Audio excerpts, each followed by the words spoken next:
Press pause, put the controller down. It's time to talk about the gaming industry. My name is TJ Leo.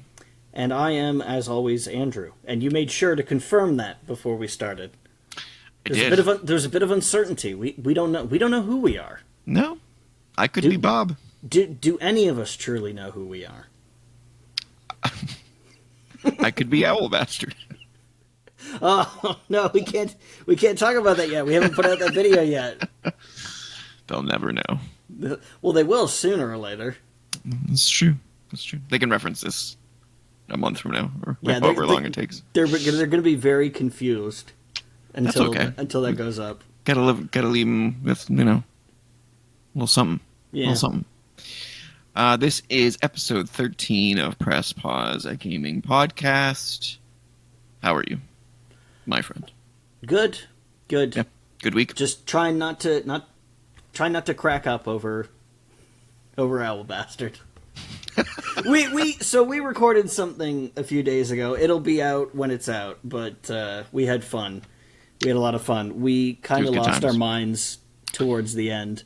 There's probably, if you cobble it all together, there's probably like 10 uninterrupted minutes of us just laughing our asses off. It's one of those, I think it was one of those like overtired points. It was a little bit of everything. I was struggling to say where I could be found. Where am I? Where can I be found? I don't know. Who knows? Trying to get my Twitter handle out without it just wasn't working. My mind. Yeah, it wasn't working. Yeah, but that was fun. Yeah, it was good times. But now we're back with the normal goodness. Yep, the normal routine. Yep. Hey, it's good routine. Well, it is a good routine, except for some of the news is routine and not good. We'll get to that when we talk about it. This is true. Mm-hmm. This is very true. Before we get to that, though, housekeeping and corrections. Yes. As always, I need to send out the reminder that we are on Spotify, so if you want the audio-only version, that's where you will find it. There's a link in the description. Check it out. That reminds me. Yeah. What are we going to do about what we recorded? Is that going to go on Spotify? Because we used visual aids for that one. Yeah, no, I don't even have Wrestling Renaissance on Spotify. Okay. The process in which, so I had two options. I could either put everything on Spotify under the Co-op Entertainment banner, so I have all 3 shows. And then it would all just be one list of all the podcasts. Yeah. But then that's not how typically podcasts work. No. And that's not how typically things are organized. Or you'd have to create like separate accounts for. Yeah. That's big pain in the ass. Yeah. Big pain in the ass. 3 different feeds, 3 different, like, it's just like triple the work. Mm-hmm. I this is our bread and butter podcast, I think, and this is where a lot of our time goes. So for now, this is Spotify. Yeah. Maybe one day we'll get the other shows on there, but for now, this is the only one. And as far as corrections go, I need to correct us on a game that I had listed in the September releases. Okay. Back on last episode, I said that Parcel Core was out. It is not out. It was actually delayed to 2025. Oh. So Parcel Core was that Jet Set Radio cross with Paperboy game. Yeah. Yeah. You showed me a trailer for that. Yep. I went to look for it on the store after I realized that the date had already passed after we recorded the show, and it wasn't on the store, so I went looking for like news on if it was just delayed a few days or what the case was, and they had a post on their developer website that it was delayed to 2025 to give it more time for polish. Well, okay, that's fine. So, better to come out when it's ready than please. Earlier. And speaking of that, before we get into anything else, I have a small rant. Ooh, please share. That I did not warn you about. Oh, no. Okay. So, I had a lot of discussions with many people online this week about Baldur's Gate 3. For those that don't know, the 7th patch is out for PC. It's apparently not coming to consoles until October. I don't know why it's a month delay on consoles. Compliance reasons or something. I guess, yeah. Certification, whatever. That's probably the reason, but I think also a part of the reason is the fact that it has mod support. I don't know. Sony's not a big fan of that, so maybe there's some hiccups going on there that we're just not aware of. But nonetheless, they're saying it's coming out in October, but that's not my problem. My rant has to do with the patches themselves.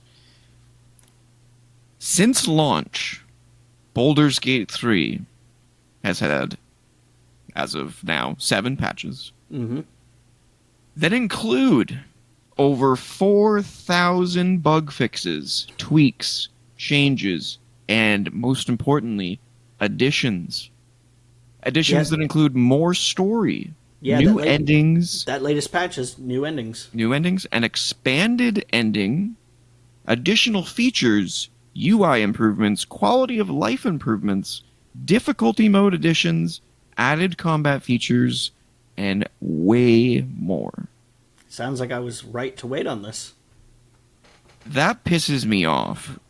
I get this kind of stuff for a live service game.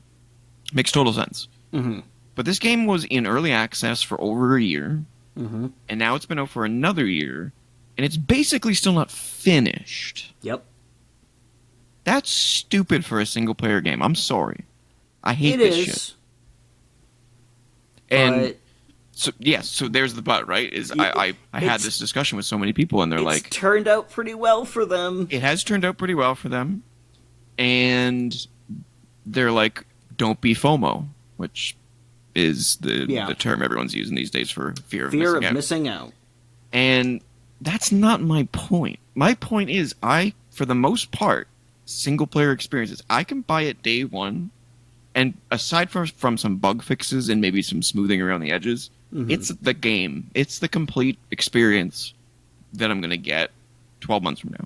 So I hate to do this, but this is part of why we're old, because that was how it was. But now in the era where you can issue post-launch patches, and I mean, I also, to a certain extent, like I agree with you certainly on a fundamental level. Yeah. When the game comes out, it should be done. It should be done. Bug fixes are fine. Yeah. That's fine. Polish, it's fine. Whatever, as long as it's not broken. Right.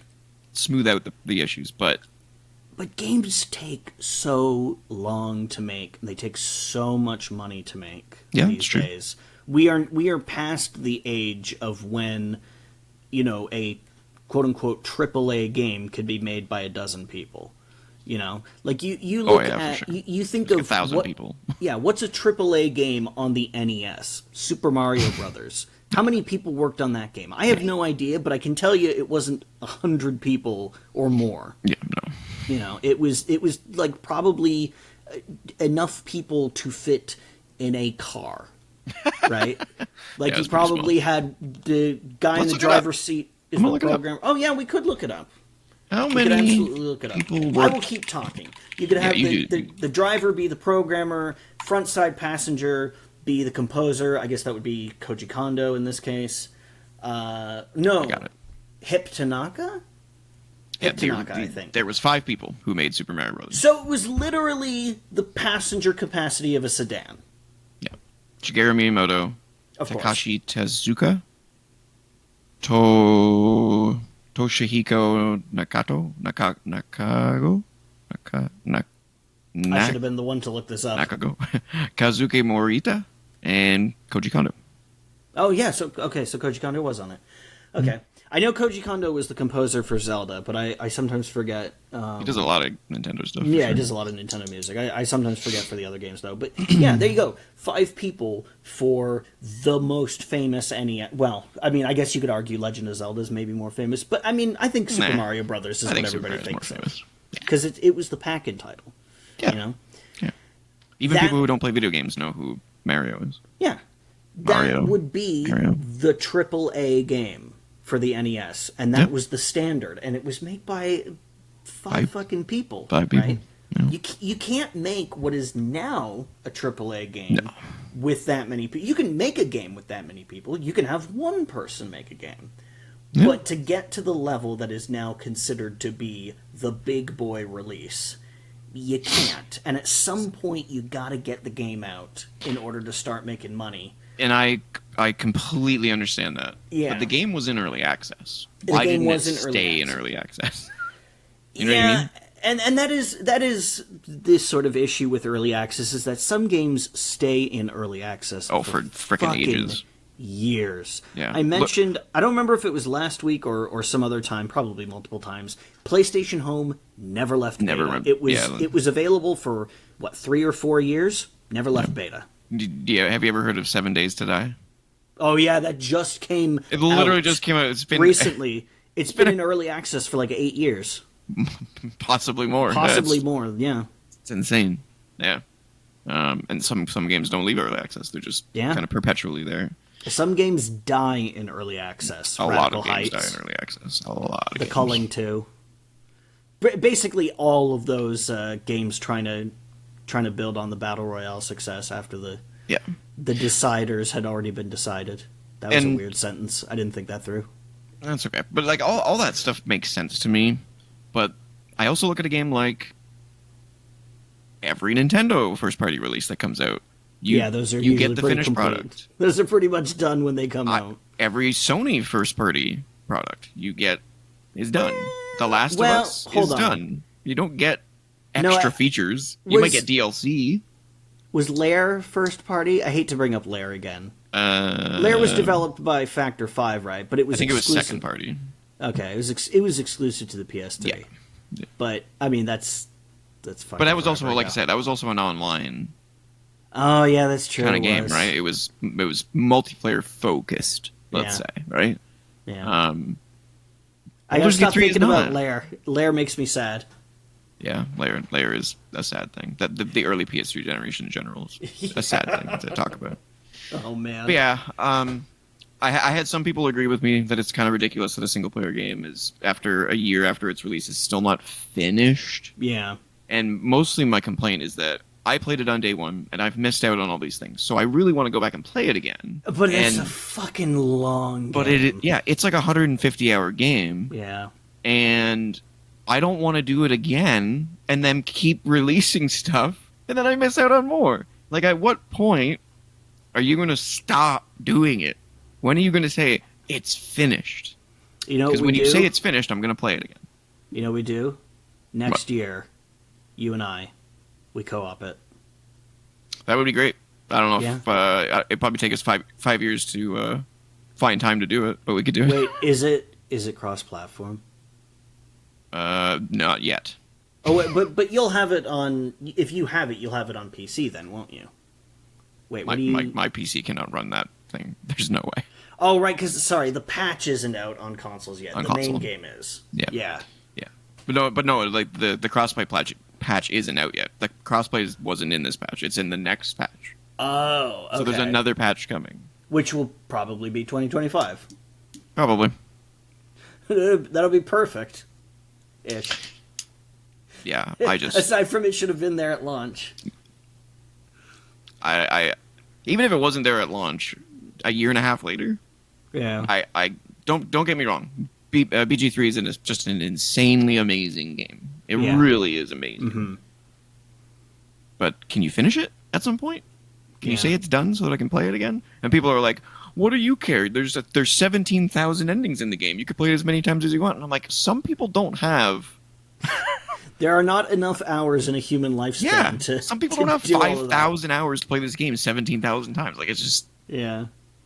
It drives me nuts. I'm sorry, children, but eventually you get jobs and you have responsibilities and you have to pick how to spend your time. Yeah. And I'm not spending it on playing the same game 1,000 times. If I was young, I probably would have played it 6 times by now. Oh, God. The things we would have done to that game back in the day.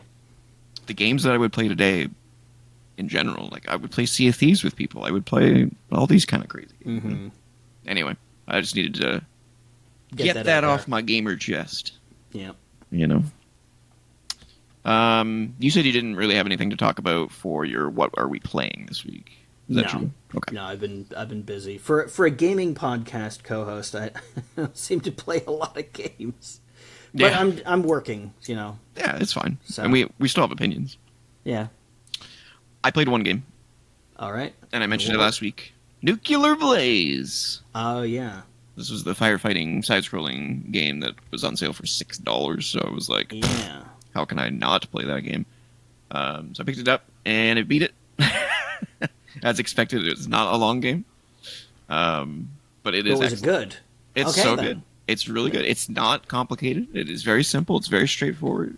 There's like That's 23 great. levels, something like that.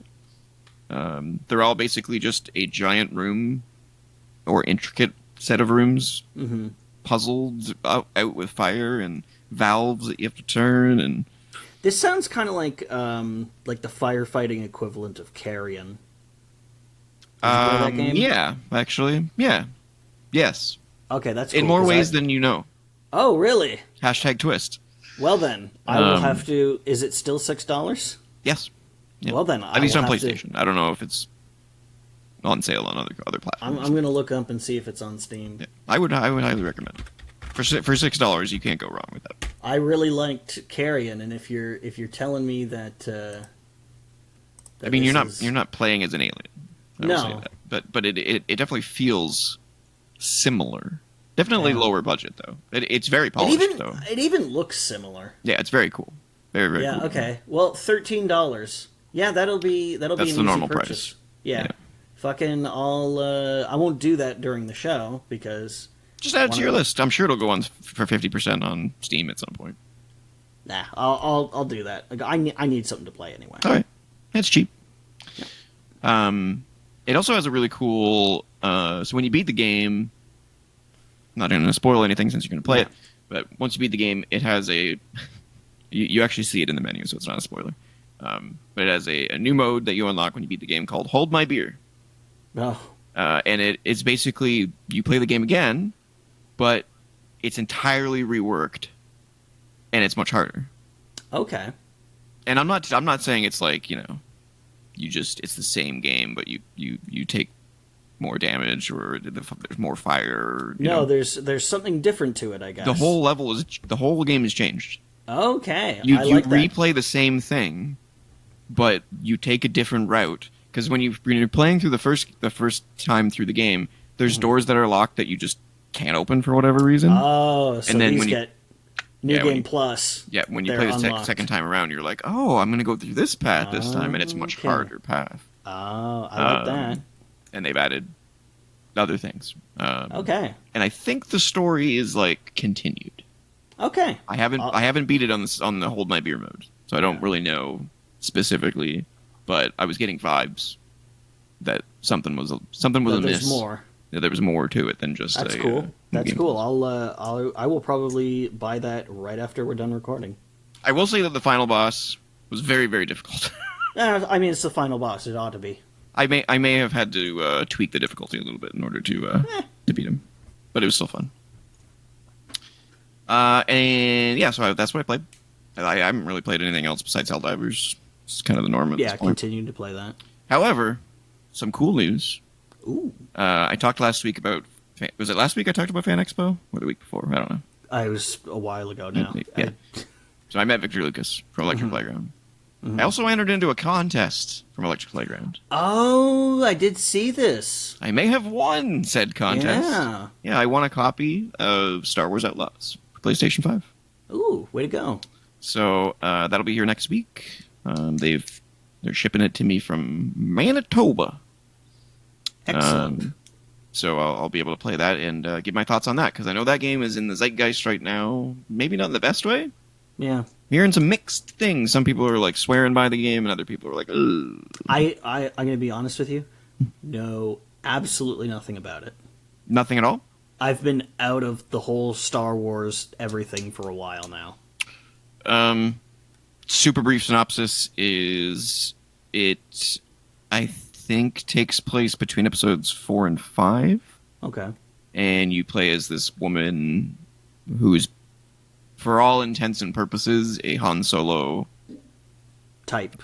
type person. We And call that a Dash Rendar.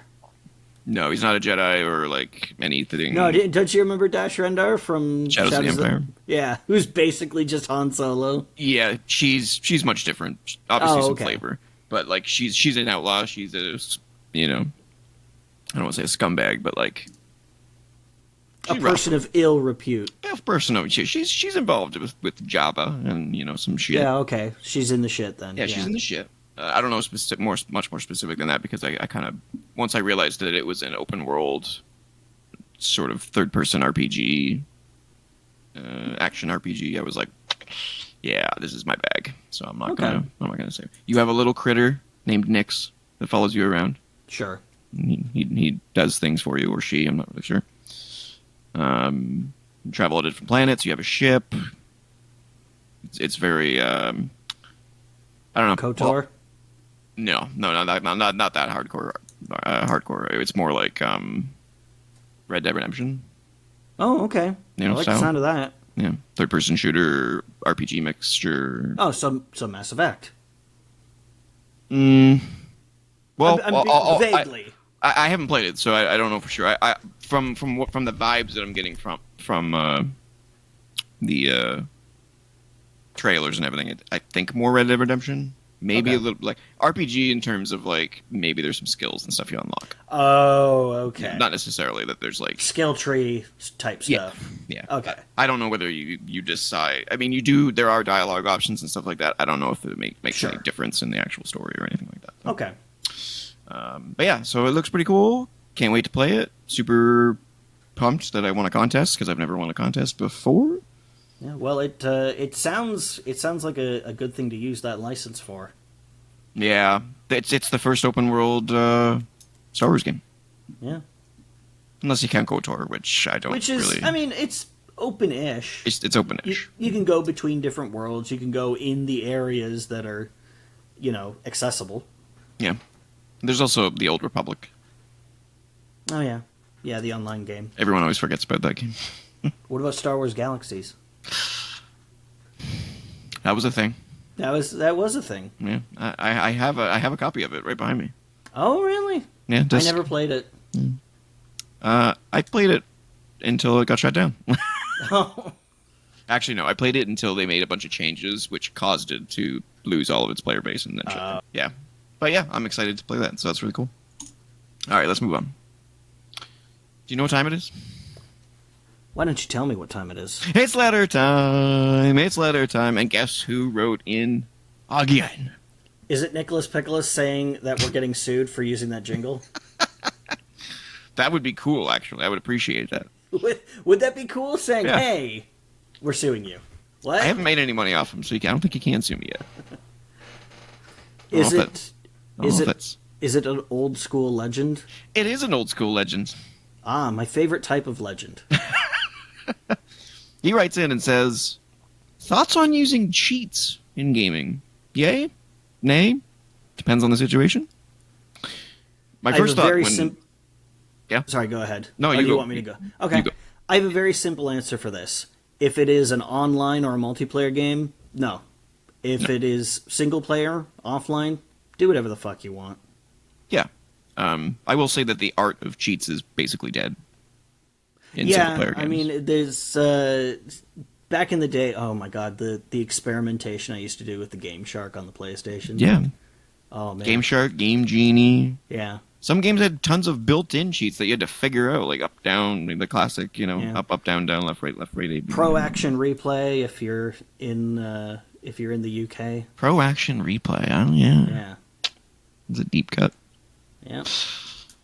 Yeah. That doesn't exist anymore. I mean, there's Cheat Engine, which is sort of like a general purpose, like memory value editor, which is, I mean, what the Game Shark was. It let you tweak memory values to prevent your health from going down or prevent your ammunition from going down. And Cheat Engine is just a more advanced version of that. But as far as like games having built-in cheats to do stuff, it doesn't seem as common anymore. No, and it's usually, at least in modern games, you usually get access to those cheats after you beat the game. Yeah. So they're like, here, have God mode, have unlimited ammo, go have fun. Yeah, it's now a reward rather than... Well, what it is it's replayability. Well, it's in games in the past is it was a developer tool for testing. Yeah. You would say, I need to test this level really quick. I don't want to have to fight this hard boss and risk losing. I'll just put on invincibility by, putting in my weird button combo. I need to shoot rockets all over the place and see if it breaks anything. Yeah, exactly. Yeah. And they just leave it in. Yep. And, people would find them, or they would tell, like somebody at Nintendo Power to boost the sales of the magazine, like, hey, you can put this in the magazine and people will buy it because they'll want those cheats. That'd make a good topic of the week. Just the coolest cheats in gaming. Cool. Well, that's pretty easy. It would have to be either the debug mode in Shadows of the Empire, or honestly, I can't think of anything else that comes close up. I'd say one of the most notable. Besides the obvious of up, up, down, down, left, right, left, right. Oh yeah, the Konami code and stuff like that. Besides that, I'd say like one of the most like one of the games that comes to mind when it comes to cheating is the GTA games, when you could break out your cell phone and call specific numbers and you unlock specific things. That would be cool. Or call in a tank. Those were good times. Or The Sims back in the day. Yeah. Oh yeah. Yeah. Unlimited simoleons and all that kind of stuff. Or when it was finally revealed that GoldenEye did have button input cheats, and that you didn't have to unlock them by beating certain mission objectives. Wasn't there a hidden level in that game too? There were a few hidden levels in that game. Yeah. Well, there were unlockable levels. As for like hidden, normally inaccessible stuff, there's probably stuff that was dummied out that you could get with. But there was an actual like unlockable one that was really hard to get. It was like Aztec or something like that. Yeah. There was Aztec. God, I think there was another one. Yeah, there was definitely two major unlockable ones for sure. Was it like Egypt or something? That rings a bell. Could be. It could be. I know that was in Perfect Dark. Oh, maybe that's what I'm thinking of. Yeah. But yeah, back in the day, cheats were awesome. Having a Game Shark or a Game Genie was really cool. These days, cheating's kind of looked at negatively because, for the most part, when you hear that word, you think of people online who are cheating their way to the top of a leaderboard or using aimbots and hilariously getting caught on Twitch using an aimbot. Oh God, yeah. Stupid idiots, man. Yeah, I don't know. The days of cheating are kind of been melded into game design, I think, in a lot of cases. But cool question. Appreciate the submission, old school legend. Thank you. Let's get into the news. Let us. Let me open up my news page here. Let's start off with something sad. I just want to get it out of the way. All right. James Earl Jones. Yes. Iconic voice of Darth Vader, Mufasa, and many other roles. I think he was in like Hunt for Red October. The Sandlot. Yeah. Conan the Barbarian. There's a bunch of just classic Hunt for Red October is just amazing. He passed away at the age of 93. Not a bad run though, 93. Amazing, long life, legend. Very accomplished.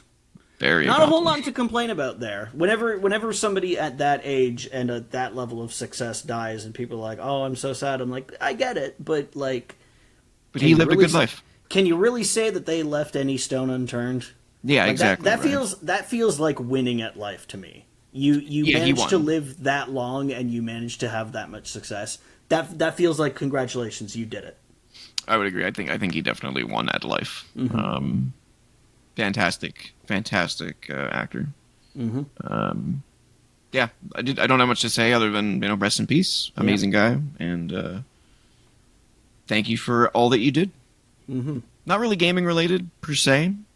I don't. Did he ever actually do Darth Vader in any of the Star Wars games? I'm trying to, because it wasn't him in Dark Forces, but it was somebody else who did a pretty good job of it. And it wasn't him in what's the recent one? Jedi. Yeah. Fallen Order. Yes. Yeah, it wasn't him in that one. He may have done it in Force Unleashed. Maybe. I don't know. Because I know he was in that a lot, or like Darth Vader was in that a lot, but I don't know if he was actually... Let me look that up real quick. Yeah. I'm just gonna do a quick check. Force Unleashed, because it seems like if there was gonna be, that would be the only one that I would think. That would be the one. Yeah. Because they were really, really, really pushing that one. Yeah. Let's see here. Can I cast? Why do they not have... That's very strange. Cast credits for it? Yeah, they only have a few characters listed. Let's see if I can find Unleash. It was not. It was Matt Sloan. Okay. So yeah, it doesn't sound like he did any video games. He may have, and we just can't remember them, because I mean there was a lot of PC Star Wars games back in the day. God, there were so many. So who knows? But yeah, moving on. Obviously, the biggest news of the week is that PlayStation 5 Pro has been announced. Yeah, the internet has a lot to say about that. Everyone's got a lot to say. So it was announced with a release date of November 7th, I believe. Yes, November 7th, at a price of $699 US, 699 pounds, 799.99 euros, or 119,980 yen, 950 Canadian. That is so much fucking money. Yeah. It includes a 2 terabyte SSD hard drive, a DualSense wireless controller, obviously a copy of Astro's Playroom that's pre-installed. However, it does not include a disk drive and does not include a vertical stand. God. The benefit of the PS5 Pro, as was spoken about in the video, is essentially that on PS4 Pro and on PS5, you currently have to choose when playing a game between fidelity mode. Most games say quality mode, so I'm not sure why they call it fidelity mode in the video. But quality mode and performance mode. Quality mode, of course, being 4K, 30 frames per second, and performance mode being 1080p, 60 frames per second. Right. But PS5 Pro gives you both. Supposedly. That is obviously going to depend on the game and on the developer. Yeah. But and games do require a PS5 Pro patch in order to take advantage of the PS5 Pro. So they don't even have any like just generic improvements like the Xbox One X did? There is not they require a patch. They listed Interesting. They listed a list of, I think, 50 games that will be available with a patch on launch. That's probably a compatibility thing. Like they're probably worried, like, oh, if the system tries to apply some kind of stuff to it, it might cause errors or artifacts or something. I can understand that, but I do think that the One X having just those built-in generic improvements for games that didn't have a specific One X patch was kind of a nice touch. The Series X has some backwards compatibility advantages as well. Yeah. Like if you go back and play 360 games, and I think some original Xbox games, it will run them at 60 frames per second. Yeah, or at way higher resolutions. Yeah, upres. Yeah. I remember seeing a video of Red Dead Redemption running on the One X. It was like I don't know if it was full 4K or if it was like probably 4K upscaled, I would imagine. Wow. Yeah, I have no idea. Because it looked really sharp. I mean, if that was upscaling, then it was damn good upscaling. Yeah. But yeah, man, that's a lot of money for a mid-generation upgrade, and like the thing that gets me is there would have been such an easy way to take the sting off this price, include a game, include like 3 months of PlayStation Plus, and include the fucking stand. Yeah, them not including the stand pisses me off. That is because the stand is inconsequential to me because number one, I'm not going to buy it, and number two, even if I did, I don't stand my consoles vertically. That always feels. Yeah, I know, you do it, but and the original PS5 came with a stand. Yeah, to me, I don't do it. I don't think it looks particularly cool, and I also worry about knocking it down. I definitely feared that at first, but the problem is the thing is such a freaking beast. It doesn't fit in my entertainment center. Yeah, it's huge. But the thing with the stand not being included, it's not about the stand. It's emblematic of the penny pinching because it's a fucking piece of plastic with maybe it doesn't cost that much. It has a little bit of metal in it. Yeah, I was gonna say like maybe it's got a little bit of metal in it as like a framework or something. But they can afford it. That thing has got to cost a few dollars in materials at the absolute most. It's plastic and probably just a bit of steel, neither of which are particularly expensive things when you manufacture them at scale.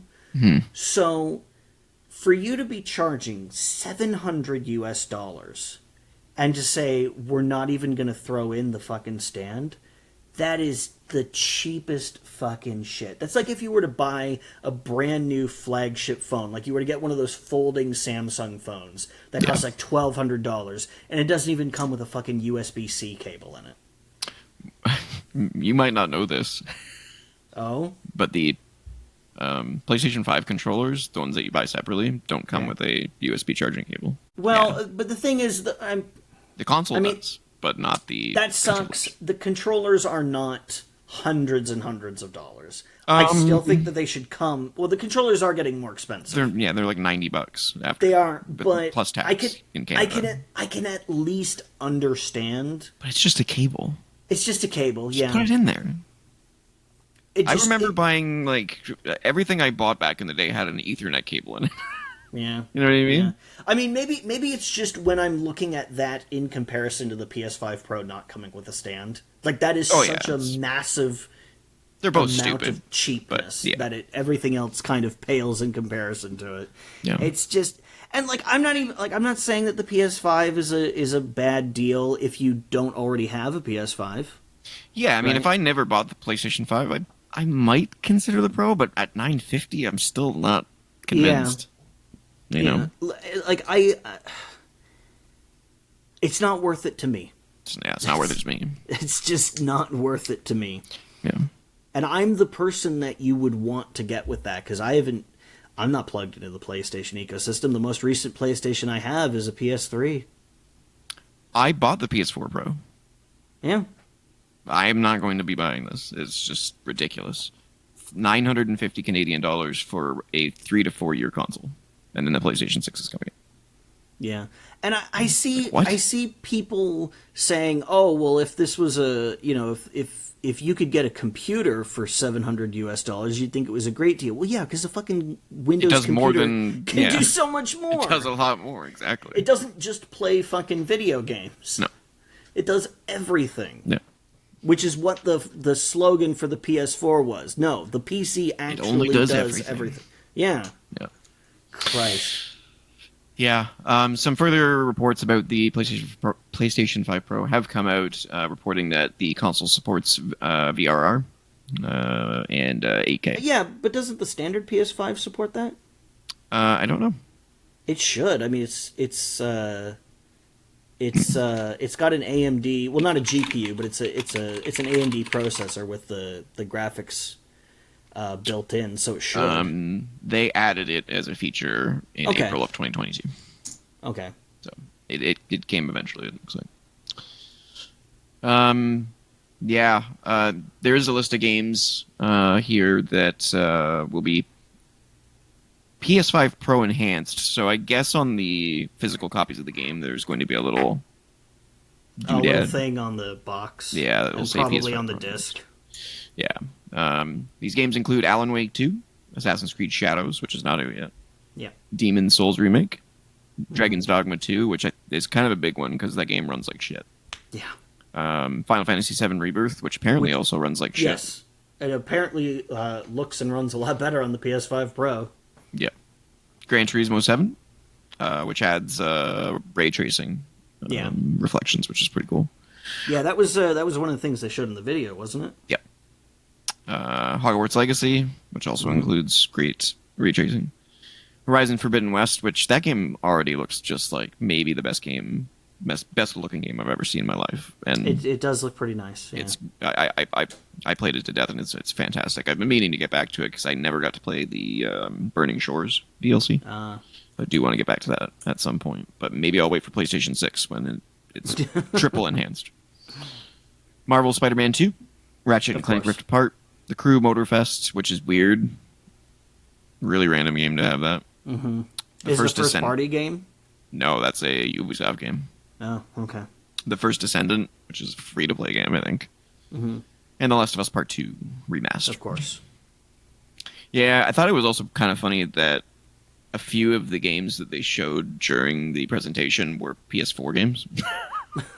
I was like, yeah, I think they missed a huge opportunity to show off something new that takes advantage of the PS5 Pro. There is still rumors that there's going to be a state of play later this month that will do that. Yeah. But why you didn't do it right alongside the console? Yeah. I don't get that. A 9-minute presentation that was dry as fuck, by the way. Yeah. Mark Cerny, smart dude, very intelligent man. Incredibly intelligent guy. But good God. He's no Reggie Fils-Aimé. He's no Reggie. He's no Jack Trenton. You know, yeah. He's Snorefest, man. No Peter Moore coming out with another tattoo on his sleeve. Yeah. In related news, after the PS5 Pro announcement, the PlayStation 5 separate disc drive sales skyrocketed, and you can no longer find a PlayStation 5 I'll be honest with you, I didn't even know until that day that they offered a separate disc drive. Yeah, it was a separate disc drive because of the digital edition. So if you bought the digital edition, but you ended up having games that you wanted to play on a disc, you can buy that if you so choose. So stupid. That's like when they came out with the PSP Go and we're like, wait, should we make an external UMD drive for it? Like, well, then why the fuck did you make it like that? Yeah, exactly. But now that the PS5 Pro is coming and it doesn't have a disc drive option, that is why.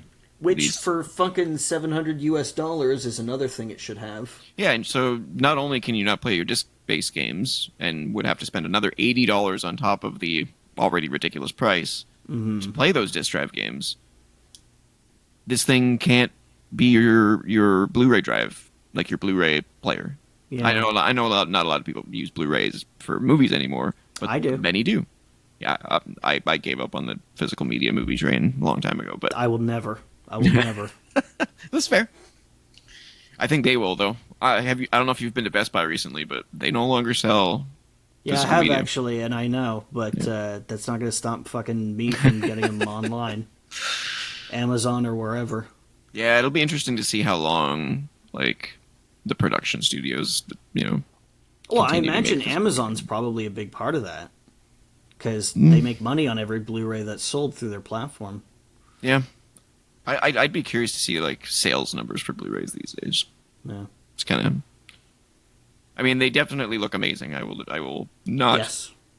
I will not combat that. They look fantastic. They sound fantastic. But. Yeah. So yeah, if you intend on buying a PS5 Pro but you need a disc drive, you might be waiting because they're out of stock at the moment.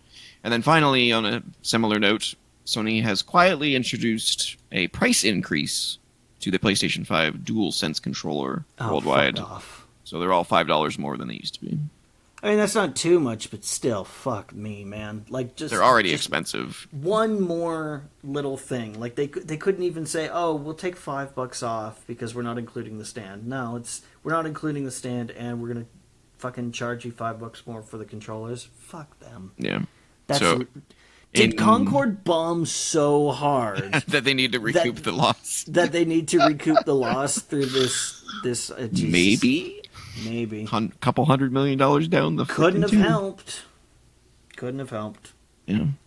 Yeah. So pricing in the standard colors has risen to $74.99 US, which is probably 90 Canadian. Yeah, give or take. And the more robust, sexy-looking controllers are $79.99, so probably $95.99 here. Yeah. Kind of related but unrelated, but, probably good to know, is that they also increased the price of the PlayStation 5 itself in Japan due to the poor performance of the yen. It's been raised by 13,000 yen, which is around $90 US. Jesus. So yeah, consoles are not getting cheaper. They're getting more expensive. Yeah, the value proposition gets harder and harder to argue over time. Yeah, they've also raised the prices of controllers and the PlayStation Portal in Japan as well. Significant. Oh, I fucking forgot about the PlayStation Portal. Mm-hmm. Yeah. So controllers used to be $65 in Japan. They're now $80, the equivalent in yen. In yen. And the PlayStation Portal has gone up from $205 to $240. I can't fucking imagine spending $100 on that thing. Like, it's just a streaming device. You mean 200? Well, no, I'm saying even if it was $100, I wouldn't pay for it. So, I'm of two minds on this. You're having a hard time disagreeing with me. I'm not. I'm not. So, for you and me, no, PlayStation Portal's pointless because we don't have a TV that we fight anybody over. But if you're in a house where you have one television and that's where your gaming systems are hooked up, and wifey or whoever roommate wants to play something, you can play too. I suppose, but on the other hand, if you can afford a $700 console, you can probably afford a second TV. Yeah, probably. It's a true statement. Maybe you don't have the room for it. I don't know. Yeah. Who knows? Yeah, I think it's really cool. I would love to have one, but it's not a need by any stretch of the imagination. Only time I would ever use that something is if it was part of the system's standard, like with the Wii U or like with the Switch. Yeah. I mean, the Switch is the handheld, but... One thing to bring up about the PlayStation 5 Pro pricing is that people are starting to wonder, what does this mean for pricing of the PlayStation 6? Fucking who knows? Because you can't go back in terms of the power of the PlayStation 5 Pro. Like, you can't be like, oh, the PlayStation 6 is as good of a system as the PlayStation 5 Pro, because, okay, then why would I want it? Like, just buy a PlayStation 5 Pro. So it has to be as powerful, or obviously significantly more powerful than the PS5 Pro. So why would the PS6 end up being cheaper in 4 years? Which is another argument against having these mid-generation upgrades, is that it raises the bar for you even more. Yeah, the thing about the Pro during the PlayStation 4 era that I was fine with was it was never advertised to me that these consoles could play games at 60 frames per second or 4K. It was like, this is PlayStation 4. It's better, whatever. PlayStation 5, when it was originally revealed, was advertised as, hey, remember with PS4 Pro where you had to choose between quality and performance modes? With PlayStation 5, we have the power to not have that choice anymore. Yeah, except you do, and now you're telling us again. Yeah, except you do. You don't have to choose now. Yeah. So, okay, but that's what you said last time, guys. Yeah, that's kind of my breaking point there, is like, this is what you said about the PlayStation 5, and it's been a fucking failure as far as what you told us it was going to be. It had an 8K symbol in the damn box. I don't know. If you look back at PlayStation's history, they really kind of like botch every other generation. They really do. I mean, PlayStation 1 was successful, but PS2 was fucking skyrocket. PS3 fucking failure. They did come back. They did come back, and eventually they did outsell the Xbox 360 eventually, but only like right at the end. Right at the end. And then PS4 was a skyrocketing success. Massive success. And PS5 is a success, but not because of PlayStation. It's a success because Xbox has basically fallen on its break, 16,000 times. Yeah. And then PlayStation is just a desert. And neither one of them is touching the Switch.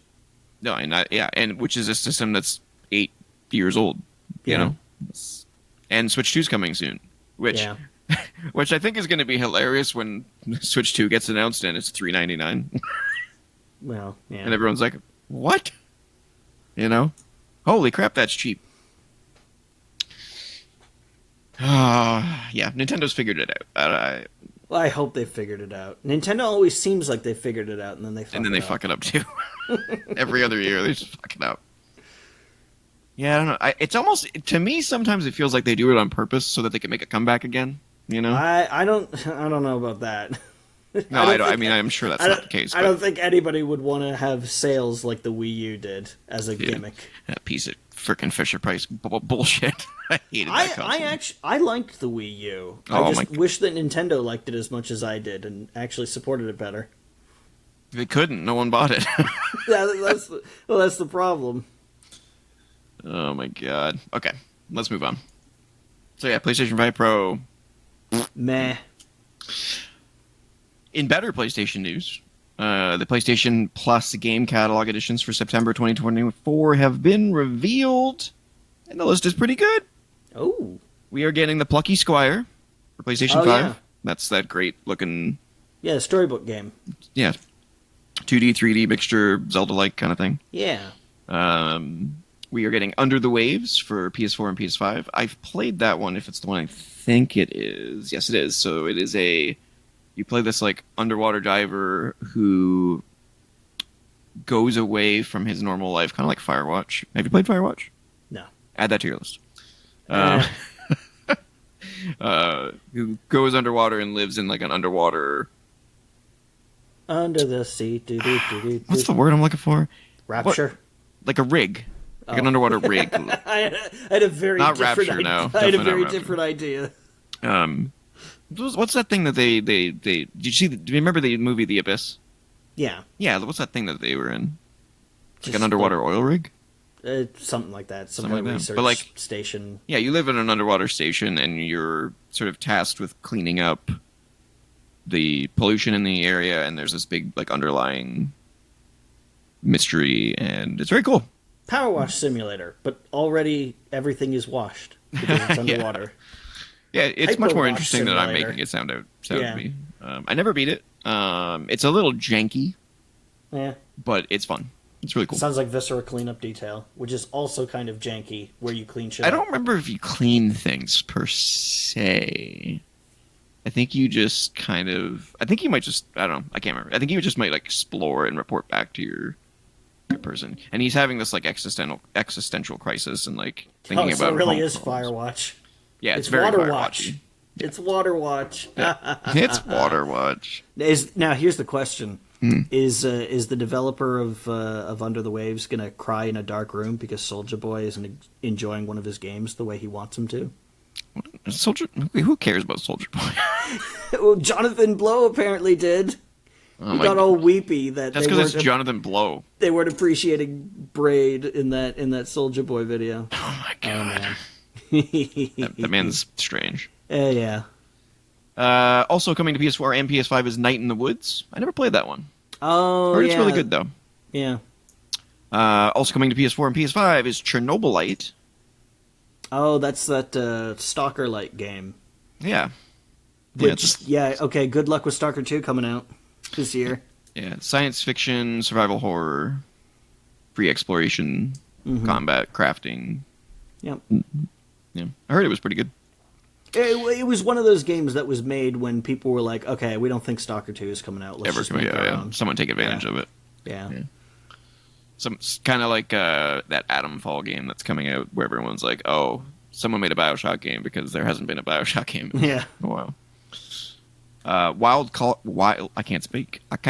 It's not coming out. It's like every week. Wild Card Football, also coming to PS4 and PS5. Don't know what that is, but I'm sure it's sports.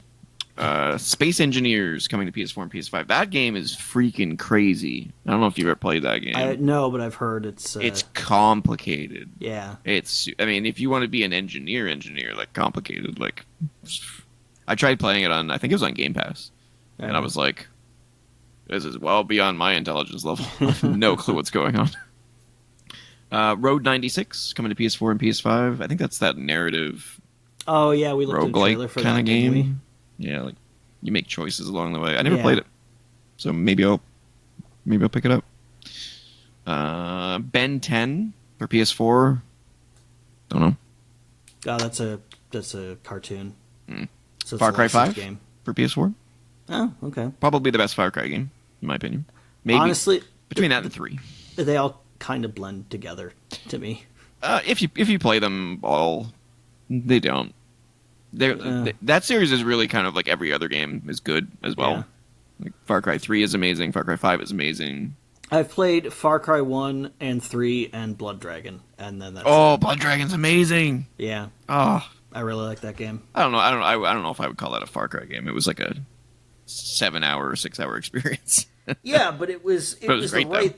It was right. It was the right length for it because it was like the joke was I remember the joke was starting to wear thin. Yeah. And then it ended, and I was like, "Oh, great!" Yeah. You guys knew what you had. Right before it wore out its welcome, it was like, "Okay, I'm done now." I was like, "Awesome, that's great." And then they made a Trials Blood Dragon game. Well, and they did exactly what I hoped they would do, was rather than making Far Cry Blood Dragon 2, is they would apply the Blood Dragon formula to their other franchises. They made that Blood Dragon Trials game. They did that Blood Dragon cartoon that remixes all the characters from the different Ubisoft games. Oh, I don't remember that. It's cool. Oh, really? You should. It's actually not bad. Yeah.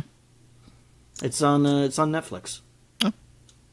I'll look that one up. PSVR 2 game Pistol Whip, which is apparently really good for a VR game. Okay.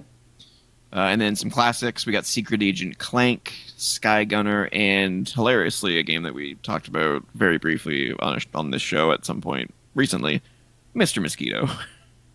Oh, yeah. Yeah. So those will all be coming as of September 17th, which is this Tuesday. Mm-hmm. Which means I'll be able to report back on the Plucky Squire, Night in the Woods, Chernobylite, Road 96, and that's probably it. Maybe not next week, but I'll be able to report back on them as I play them. All right. So I definitely want to check out those games. All right, moving on. Back to depressing news. Yes. Microsoft has laid off another 650 staff from its video game workforce.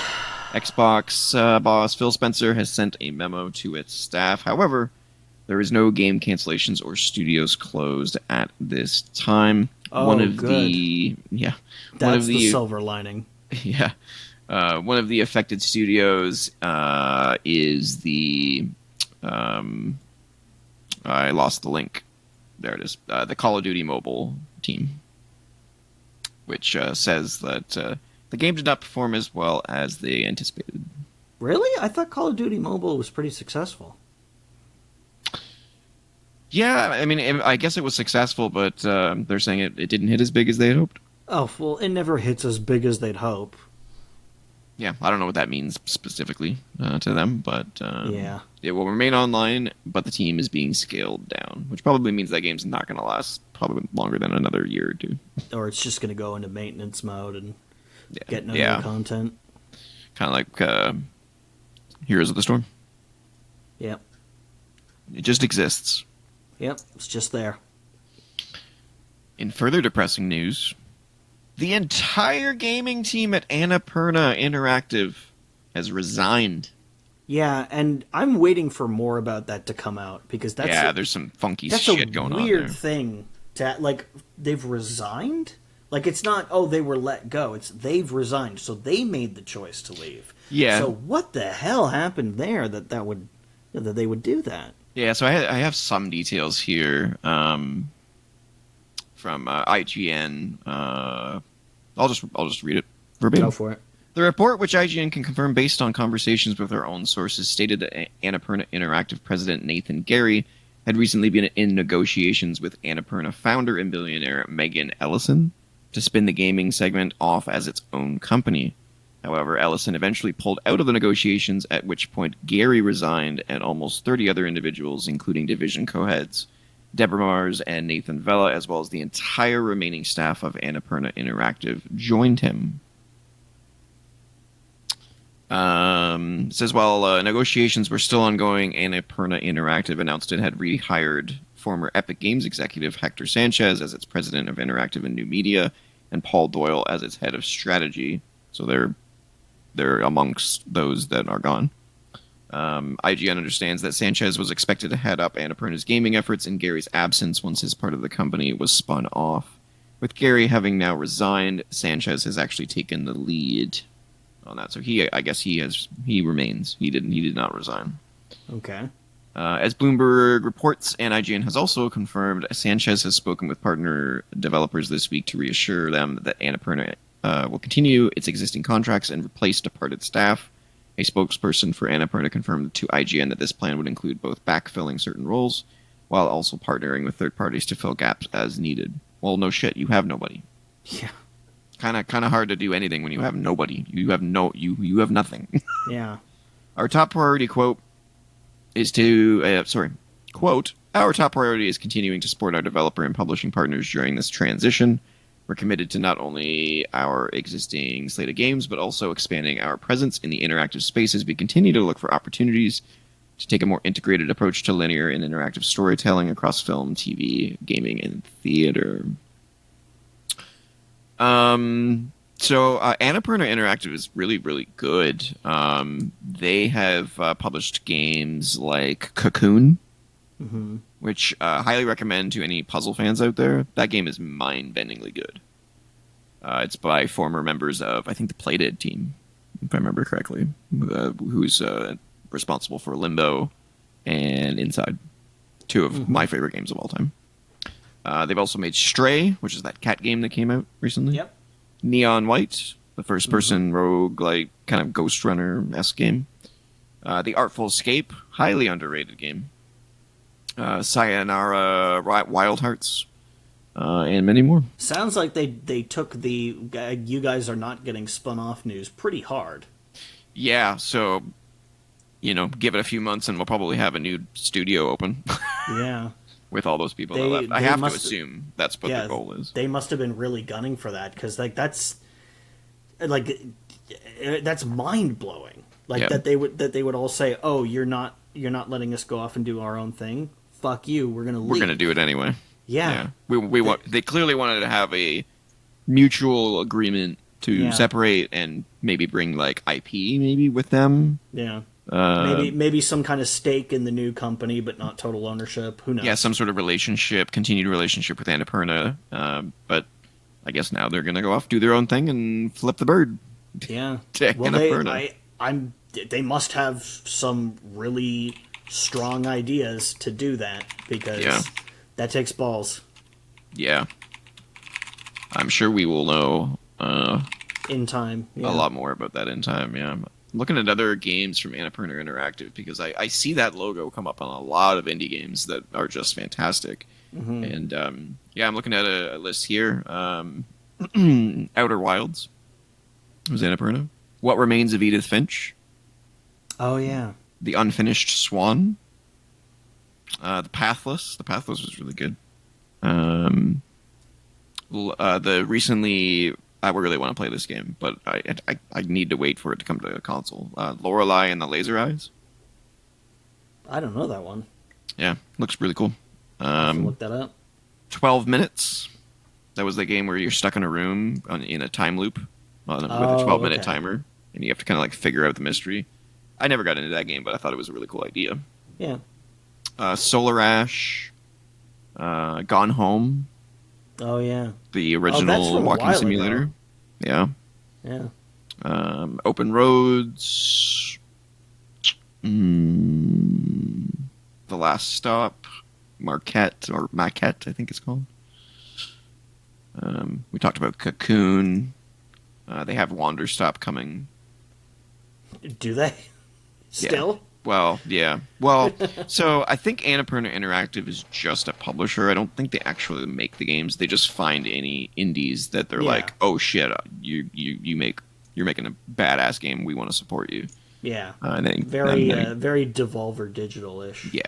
And also an amazing company. Mm-hmm. Oh yeah, they also made Flock. Yeah, they make a lot of good shit, or they release a lot of good shit. Yeah. Publish a lot of good shit.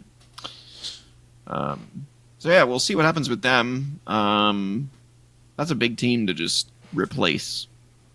Yeah, and to leave your job in the gaming industry is at times like these risky. It's very uncertain. So, like I said, they must have big plans. While a million people are getting laid off, you're like, I'll quit. Yeah, I'm sure they have a plan. We'll see. We'll have to wait and see what that plan is. They gotta.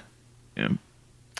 And finally, some somewhat sad news, but not terribly sad. Just a note: Tales of the Shire, the Lord of the Rings game, where you like it's like a cozy life sim type thing, where you run the Shire, has been delayed.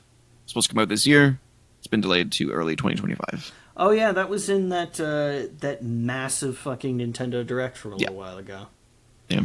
Yeah. Okay. Looked really cool. Yeah, but again, if that's what you they need more time to do to make it good, then go for it. Yep. You do you. Yep. And that is the news. Andrew, what is the topic of the week this week? The topic of the week. Yes.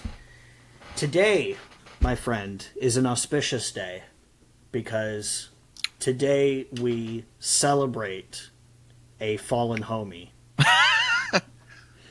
I will pour one out. And that is the Dreamcast, the 25th anniversary. Jesus Christ, it feels weird to say that. As of 4 days ago. The as 25th anniversary of the Dreamcast's North American release just passed a few days ago, September 9th, 1999. 9999. 999. So cool. And I thought we originally had a different subject lined up for this week, but then I said, "Hey, the Dreamcast anniversary just passed. We should talk about that." Yeah, because I think it's been long enough that I think it's worth explaining to the young people. And again, because it's 25 years, there are a considerable number of young people. We need to explain to them why it is that people our age, in our 30s, we get that sort of far-off stare whenever somebody brings up the Dreamcast. It's because the Dreamcast was different, but it's not just about the hardware, it's also about the games, of course. And the Dreamcast represents a lot. And it represents a time in gaming where a lot of stuff was changing, and a lot of good ideas were happening there first. And obviously, there is a certain amount of nostalgia, a certain amount of romanticization that comes out of the fact that it was Sega's last system. People are going to look back on it in a different way. But it really did break a lot of new ground, or in a lot of cases, standardize things that had never been the standard before, like online connectivity. Mm-hmm. Online play existed before the Dreamcast. It was on PC, of course, and even on game consoles. There was like the X-band modem for the Super Nintendo and the Genesis. Did it also do the dual analog sticks before PlayStation? I can't remember. No, the Dreamcast did not have dual analog sticks. Gotcha. That was actually one of the shortcomings of it, unfortunately. One of the short what, sorry? One of the shortcomings of the Dreamcast is that it did not have the dual analog sticks. Oh, that's right. It had the one stick and a D-pad. Yeah. That's right. Yeah. Funky controller. Yes, very funky controller, and we'll get to that in a minute.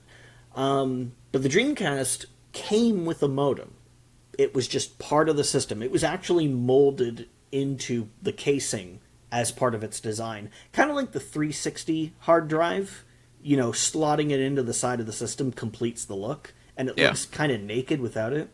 It does. The back corner of the Dreamcast is the enclosure for the modem, and it's removable so that if they were to release a faster modem, which they did, they released... in Japan, I believe it launched with a 33K modem, and you could upgrade to a 56K or a broadband. I'm pretty sure it launched with 56K in North America. But again, you could upgrade to a broadband one.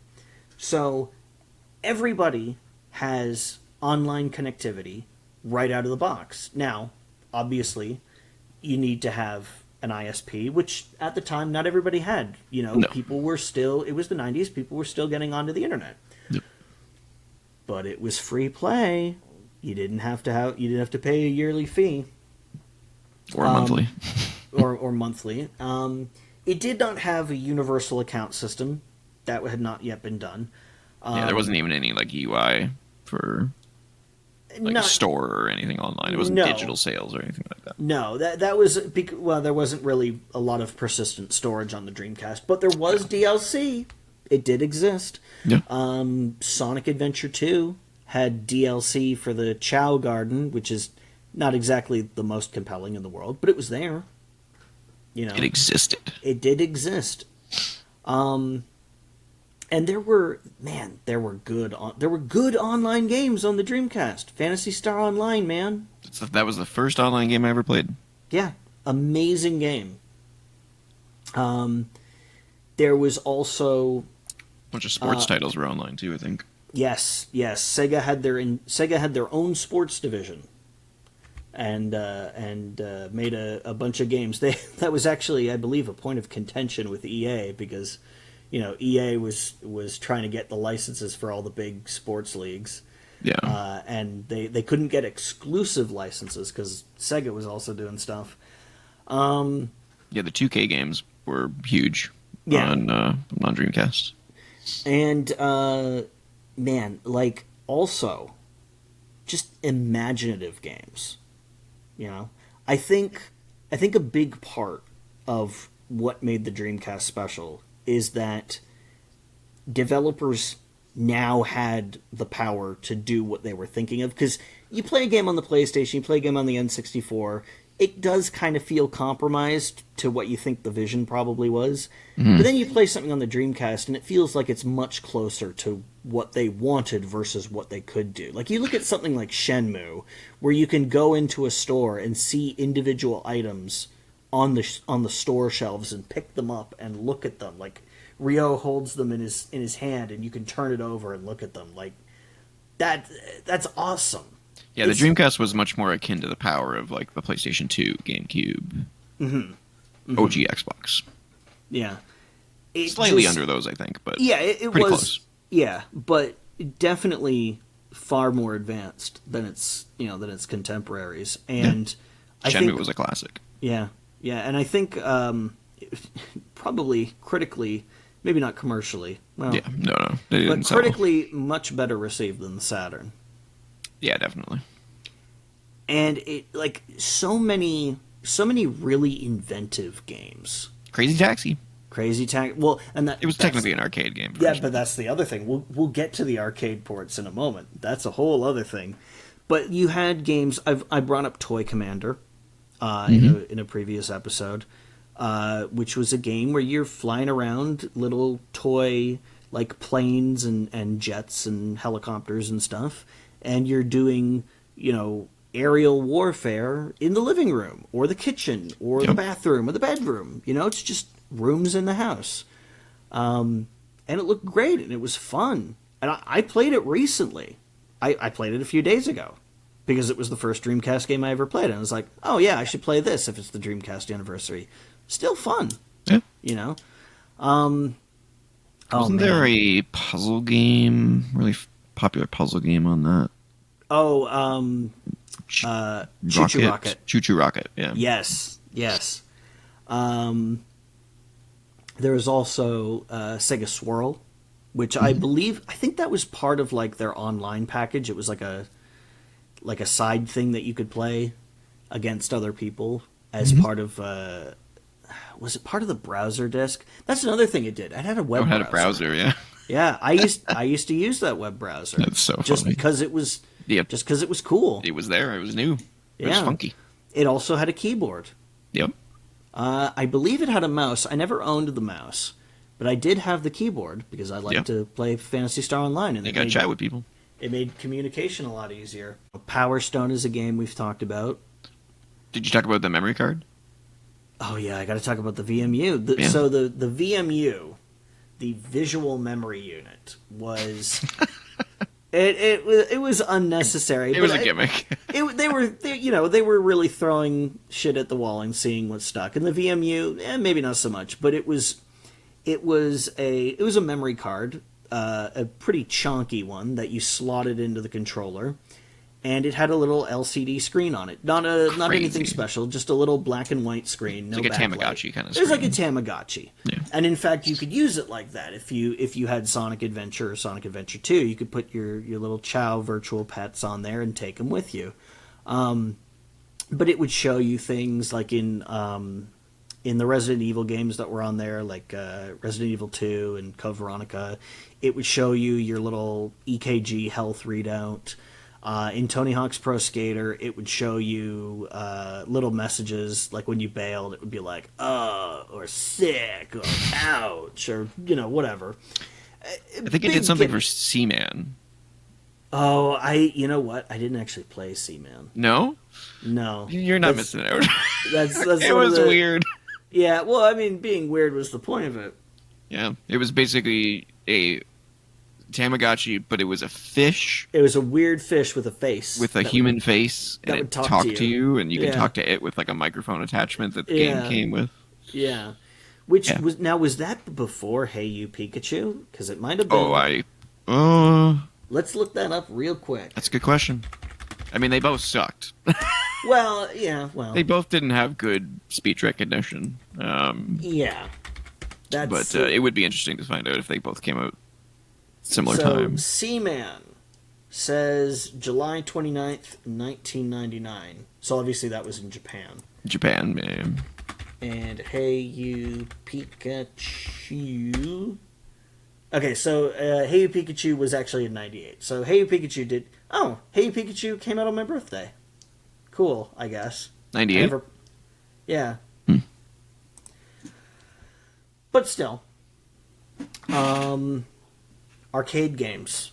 The Dreamcast was one of the first places where you could get arcade ports in the home that didn't feel massively compromised. Because a lot of those games were based on Dreamcast hardware. They'd have like more memory and stuff in the arcade, but you'd get like Crazy Taxi or like Sega Bass Fishing, and they looked and felt basically identical to the arcade game. Yeah, you wouldn't get you wouldn't get the wheel with Crazy. Well, I mean, I guess there was probably wheel attachments, wheel accessory, yeah, but it wouldn't. It didn't come with the game.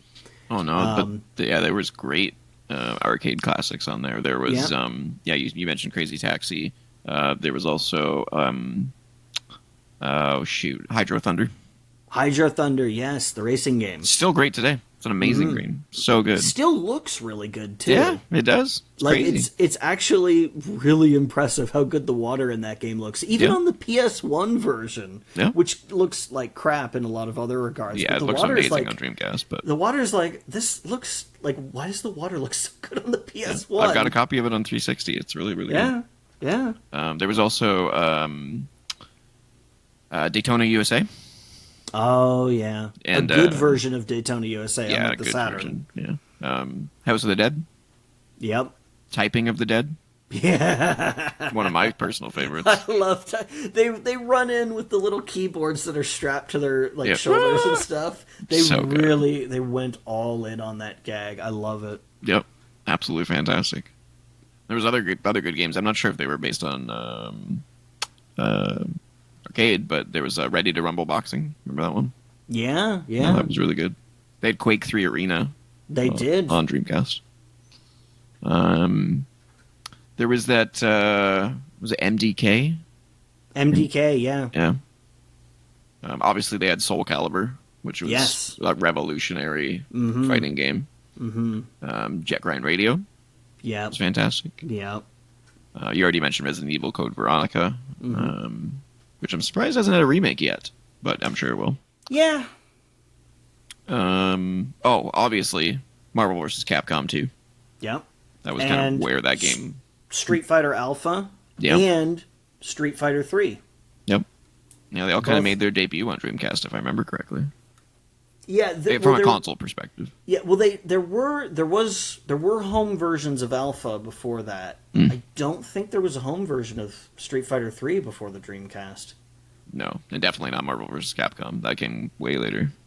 Marvel vs. Capcom 1. Yeah, 2 specifically. Yeah, MVC 1 did have a PlayStation version. Yeah. I've talked about this game a lot, but Skies of Arcadia, one of my favorite RPGs. I mean, you have to as not amazing as these games are, you kind of have to mention Sonic Adventure 1 and 2. You kind of mentioned Sonic Adventure earlier. A Sonic Shuffle, if you really want to bring that in. Yeah, they weren't all winners. No. Power Stone 1 and 2. We talked about that last week. Excellent games. I think there was an Echo the Dolphin game. Yes, there was. I'm not sure how good it was, but it's okay. Yeah, it's okay. I haven't spent as much time with it as I would like to. Yeah, but it controls fairly well. It looks pretty nice. Apparently, there's a PS2 version of it, and apparently the PS2 version looks a little bit better, which that tracks. But what I played of it was kind of cool. I didn't get far enough to see if it got as ball-bustingly hard as the original Echo games. Those games are murderous. Yep. But Echo Defender of Time. Wasn't it Defenders of the Future? Was it Defenders of the Future? Am I stupid? No, I mean, I could be wrong. I'm not a Sega expert by any stretch of imagination, but I think it was Defenders of the Future or Defender of the Future, one of the two. I think Echoes of Time was a Genesis sequel.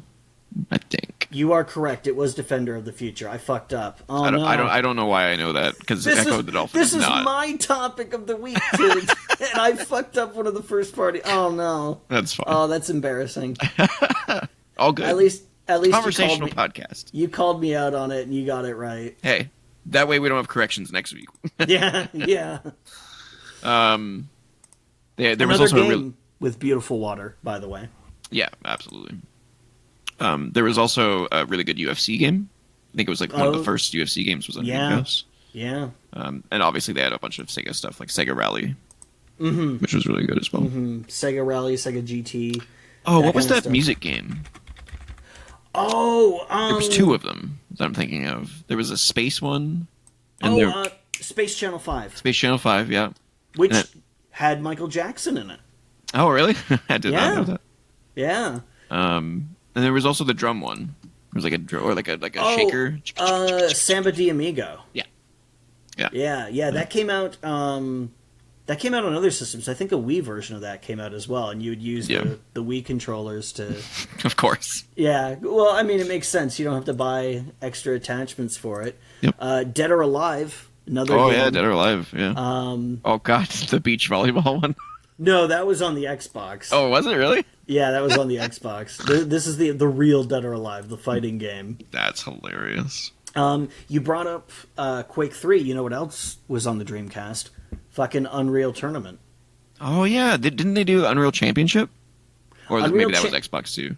And Unreal Championship is on the Xbox, but Unreal Tournament came out on the PS2 and the Dreamcast, and I believe the Dreamcast version.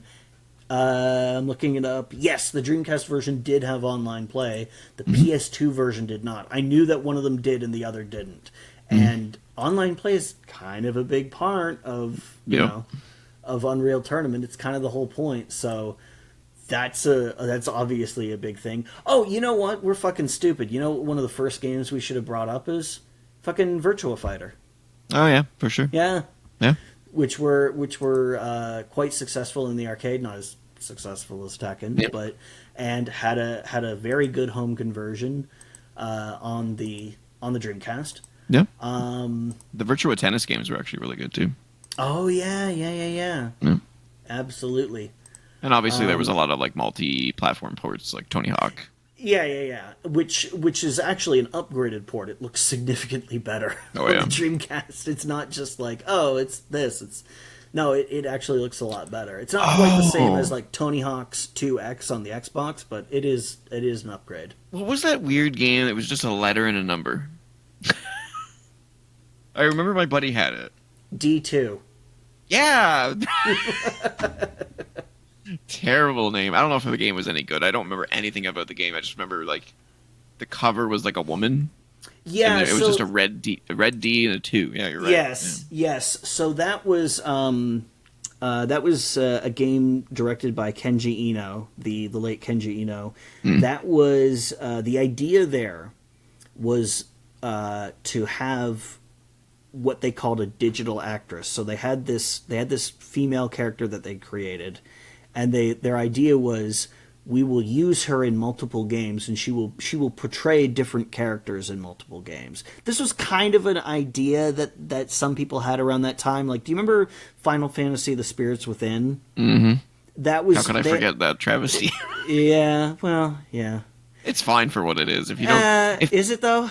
if you don't consider it a Final Fantasy, Yeah, if you then ignore it's the okay. connection to the games, it's It is what it is. passable science fiction. But Yeah.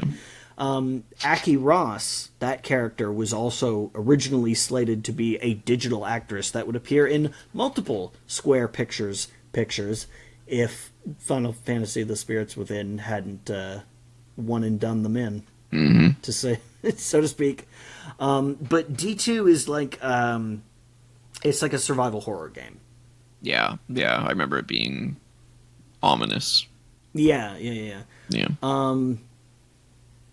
God, That's all I can remember off the top of my head. Off the top of your head, well, there was a game based on.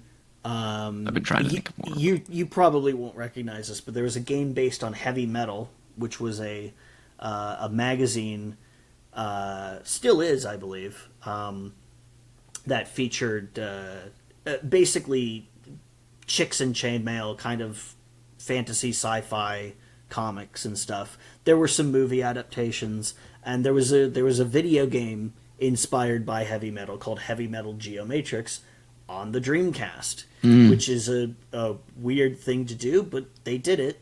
Grandia 2. Oh yeah, was on the Grandia 2. Dreamcast. Oh, shoot. Grandia 1 was a Saturn game, and Grandia 2 was a Dreamcast game. They actually have that on Steam now. I haven't gotten very far in that, but it is a thing there. Here's another one. Virtual On, which was a robot combat game, like a 3D robot combat game. I'm trying to remember if that was an arcade game originally. It might have been, but that was a game that I really enjoyed on the Dreamcast. I think they brought it to Xbox Live Arcade later on. But I just remember really, really liking that one on the Dreamcast. There was two others I was trying to remember, and I can't seem to put my finger on them. It may have been a PC game, but I can physically remember playing it with a controller, and I wouldn't have played a PC game with a controller at that time. Okay. Starlancer. Starlancer. Let me look that up. It was a third-person space shooter RPG. Yes, Starlancer on the Dreamcast. Yeah, that was Dreamcast, right? Yep. Yeah. That was a fantastic game. Super underrated. I have not played that, but I will have to. Yeah, highly recommended. I think it's on PC too. Pretty sure. Let me look that up. Yeah, it was like a third-person space. Yes, opera. it does have a PC version as well. I would recommend that game. That game was fantastic. Okay. It actually had decent visuals. I remember it being visually very impressive and good voice acting. Okay. Yeah, I don't really have anything to compare it to. You probably haven't played Chorus. No. Yeah, I don't know what to compare it to. Soldier of Fortune 1 was on the Dreamcast. Oh wow, yeah, I played it on PC, but yeah, that was a good one. You were mostly Soldier of Fortune 2, weren't you? I played both. I played the first one for the gimmick of the violence. Oh yeah, that game got kind of nuts. Because that was what that game was really known for, and then I played the second one to death on the online stuff. I don't even remember playing the single player on. I remember you being big into I was the online killer at the Soldier of Fortune 2. Yeah, I remember so many people claiming I was aimbotting. Yeah, I'm like, nope. I just play this game way too much. Now, as for titles, we said that they can't all be winners. Omicron: The Nomad Soul. Quantic Dream's first game with Fahrenheit? No. Fahrenheit was their next one. Omicron is the one with where you go into the computer world and David Bowie plays two characters. Oh shoot! Yeah. Yeah, that was not good. No, they tried to, as Quantic Dream games always are, very ambitious, but not... Was the Nights into Dreams games on Dreamcast? No, those were Saturn. That was Saturn. Okay. Yeah, even Kiss, by the way, had a game on the Dreamcast. Oh yeah, Psycho Circus. Of course they did. Vigilante 8 2.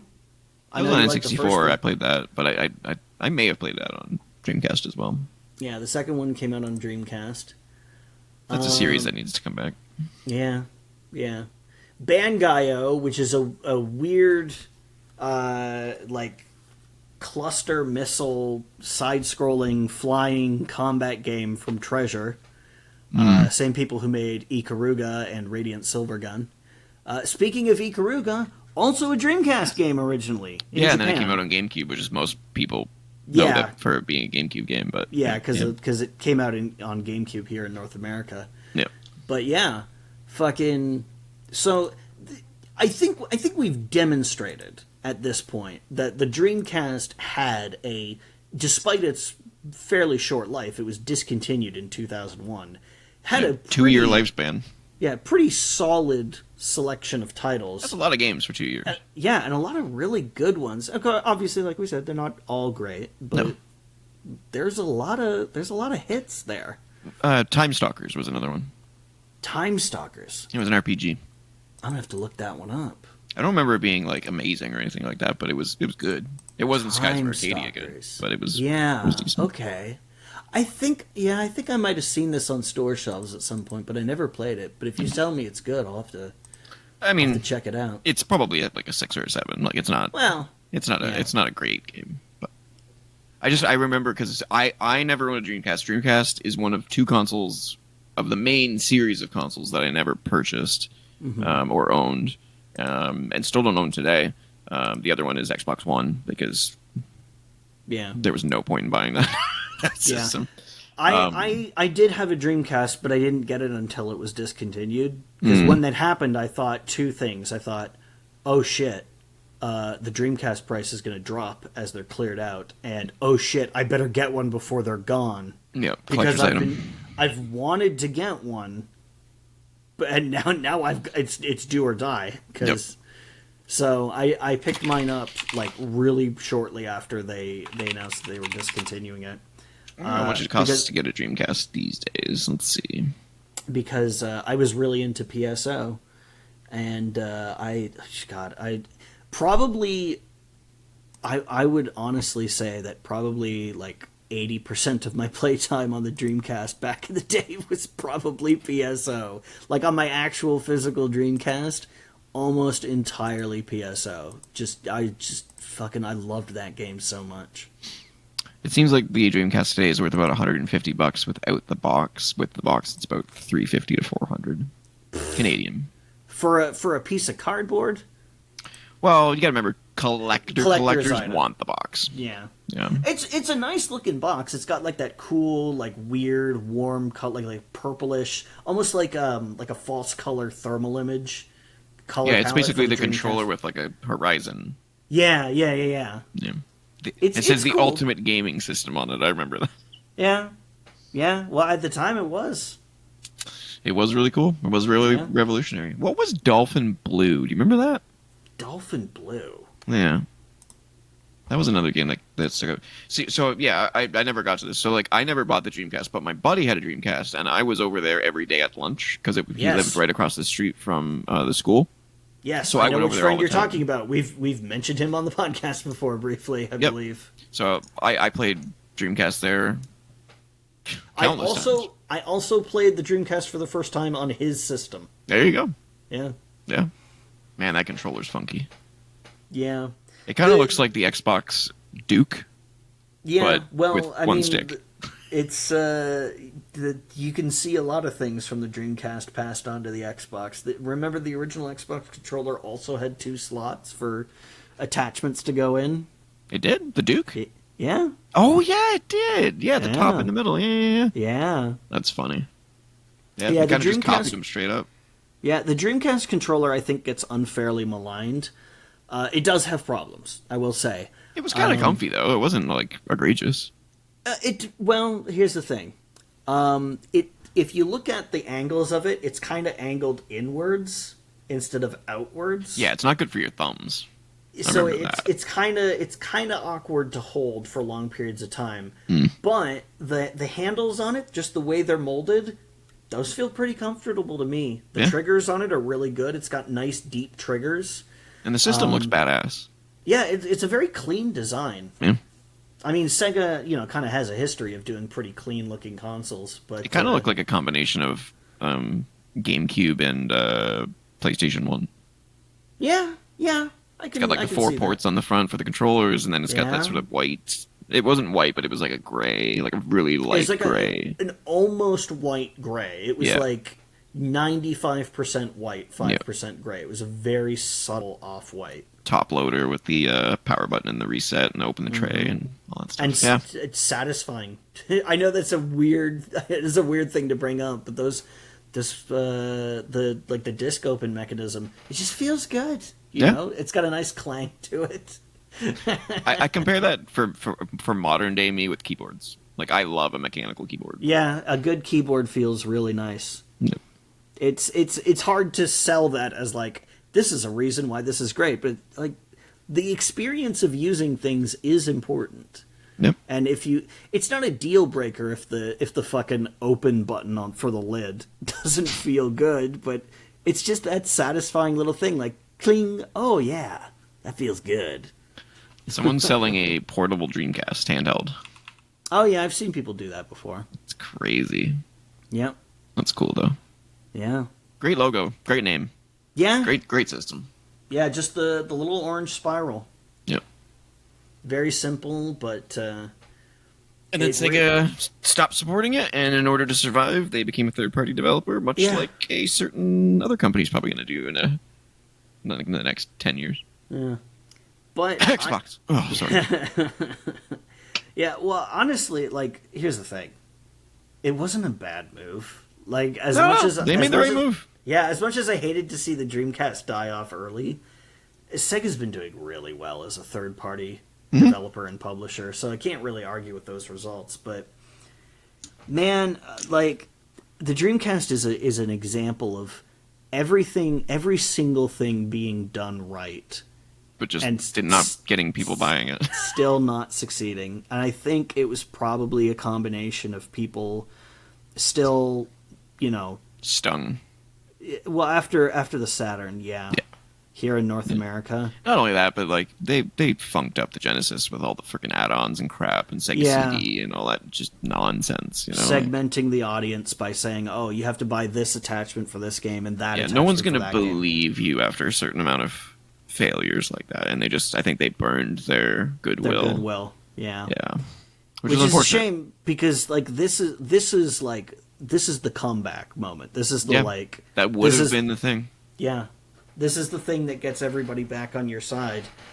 But I think I wouldn't say it was too little, but I kind of feel like it was maybe too late. It was definitely too late for Sega. Yeah. But well, maybe not too late, but it was like, had they skipped Sega CD or Sega Saturn, they wouldn't have had those multiple failures and the 32X. Yeah, I guess there wasn't really a right time for it, because if it came earlier, people would be even more pissed that it replaced the Saturn so early. But if it came any later, people would have said, well, I'll just wait for the PS2, which, I mean, I guess a lot of people technically did anyway. But it was doomed to fail. Yeah, there just wasn't a good place to put it out there. No, and now we have a lot of games that are just trapped on it, although they seem to be slowly migrating to modern consoles. Over now that we have years. Power Stone 2 coming. Still waiting on that Skies of Arcadia port, guys. Come on. Get it out there. Come on. Put it out on Steam or something where it can just live forever. Yeah, anywhere. Anywhere other than GameCube and Dreamcast. Two consoles that are just, GameCube emulates really well. Yeah. Just saying. Well, they might on your computer. I don't know if it would on mine. I can barely emulate N64 on my computer. So. Well, N64 emulation that's an issue in and of itself. Oh, really? Yeah, well, maybe I'll try GameCube. You have to tell me about how to do that. That's not really a hardware issue. That's more of the Nintendo 64 is a bitch to emulate because it's such a weird system. But GameCube emulation is actually, for the most part, really good. It's not perfect on everything.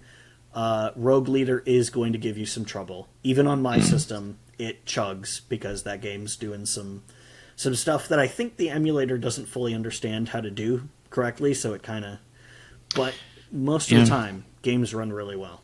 Luckily, I do have a GameCube with... Skies of Arcadia. With Skies of Arcadia Legends, and I can play it when I want to. It's Evolution. Slightly behind me. That's another game I wanted Which to one? bring up. Evolution is another RPG for the Dreamcast. That's right. Not as well known as Skies of Arcadia. Not as good as Skies of Arcadia, but not bad. You know, Skies of Arcadia is like so underrated. So underrated. Mm-hmm. Well, I mean, I'm glad that it got a Dreamcast a GameCube re-release, because that really gave it the second life that I think it deserved. Yeah, and Sega's been teasing Skies of Arcadia a lot. Like, I remember Vice and two of the other side characters were in Valkyria Chronicles. Oh yeah. And I was like, come on, guys! Like, yeah, do something with that. You know what it seems like? It seems like it would be the thing that they'd remake for the Switch, and not just a port, like a full-on remake. I'd be on board. Let's go. Yeah. Remake it, re-release. I don't care. Just allow me to play it on my TV. Maybe for the Switch too. I'd rebuy it just to support that IP. Yeah. Cool. But that is for the kids. That's what the Dreamcast is. It wasn't just the system. It was the fact that so many things were being done on the system. So many cool things were being done on it, being done with it. Lots of firsts. They weren't always great, but they were interesting. Seaman isn't maybe not the greatest game ever, but it's interesting. We're still talking about it. Do you know it got a sequel? Yeah, it did. Like, what? It did. That's sad. Maybe that's another reason that it failed. Investing in Seaman 2. Maybe not the best decision. Yeah. It was a weird experimental place where Sega just seemed to say, fuck it, let's try whatever, and everybody else seemed to say, fuck it, let's try whatever. And some really cool stuff came out, and we just don't really see that same level of experimentation quite as much anymore, at least on a, front and center. Obviously, always worth mentioning, the indie scene is where a lot of cool stuff is being done, because they don't have to worry about satisfying shareholders. Yeah. But I miss the days when we could see a first party like Sega just kind of go nuts and make hardware with fucking a memory card that has a screen on it and a modem, because that's the future, is it? Yes, actually it is. It wasn't the future for the Dreamcast, but it was the future for multiplayer. That you could have a game where you talk to a weird fish guy, and just like, it's so much cool stuff, and we don't really get that anymore. We don't have that sort of that energy, that vibe around any. Especially not all of that in such a short period of time. Yeah, and that's years, the other thing. Like, it was hyper concentrated into a very short span of time. I mean, I guess you could say the closest thing we had to that was the Wii, but it doesn't feel as significant for the Wii because the Wii had a much longer lifespan, and it was spread out over much longer. If the Wii had only lasted for a few years, maybe we'd feel the same way about it, because it would have been so compact into that small span of time. Yeah. But the Dreamcast, it was an era, and it was a time when weird shit was happening. I saw somebody, and I don't want to over romanticize things, but I saw somebody on Twitter compare it to Woodstock and say that you just had to be there. You did just have to be there, though. I do kind of agree with you. You did kind of have to be there. You did have to be in the moment and see. And even back then, I remember thinking, this Dreamcast thing is weird. They're doing all sorts of crazy stuff with it. I'm kind of interested. Yeah. Because I was off the Sega stuff for a while, because like you said, the hardware revisions and the fucking add-ons and stuff, I was just like, okay, just fuck you guys, I'm done. You're asking me to do too much for what is ultimately not getting a lot of support. And the Dreamcast is what got my attention and made me go, oh, it looks like Sega's figuring their shit out. This looks cool. And then it was gone. And then it was over. Yeah. But it was a wild ride. Yeah, Sega did have sort of a weird Renaissance era in during the PlayStation 3 era. I don't know if you remember this, but they had like the V Initiative. Do you remember this? Vaguely. So they released a bunch of games that were just like so random, and they were all new IPs. So they released Vanquish. Oh yeah, They Bayonetta. released Valkyria Chronicles and Viking in a very short period of time, and I remember it very clearly because I played all three of them, and the start menu was identical on all three of them. It was basically just the logo, the exact same text. Okay. The font was exact, like everything was the exact same. And I was like, this is interesting. Yeah. And obviously, two of those three games were classics. Yeah. Being Vanquish and Valkyria Chronicles. Mm-hmm. Mm-hmm. Viking was no slouch either. It was really good. Mm-hmm. But yeah, long live the Dreamcast. Long live the Dreamcast. $99.99. Very cool. Very cool. Well, all right. Let's move into our final segment. 20 questions. Time for video game 20 questions, and it is my turn to guess. Yes. You have selected a game, and I'm very afraid because I am on a losing streak of of crappy proportions. About that, today I have chosen a game that I think you will be able to get. As opposed to the first two. Well, look.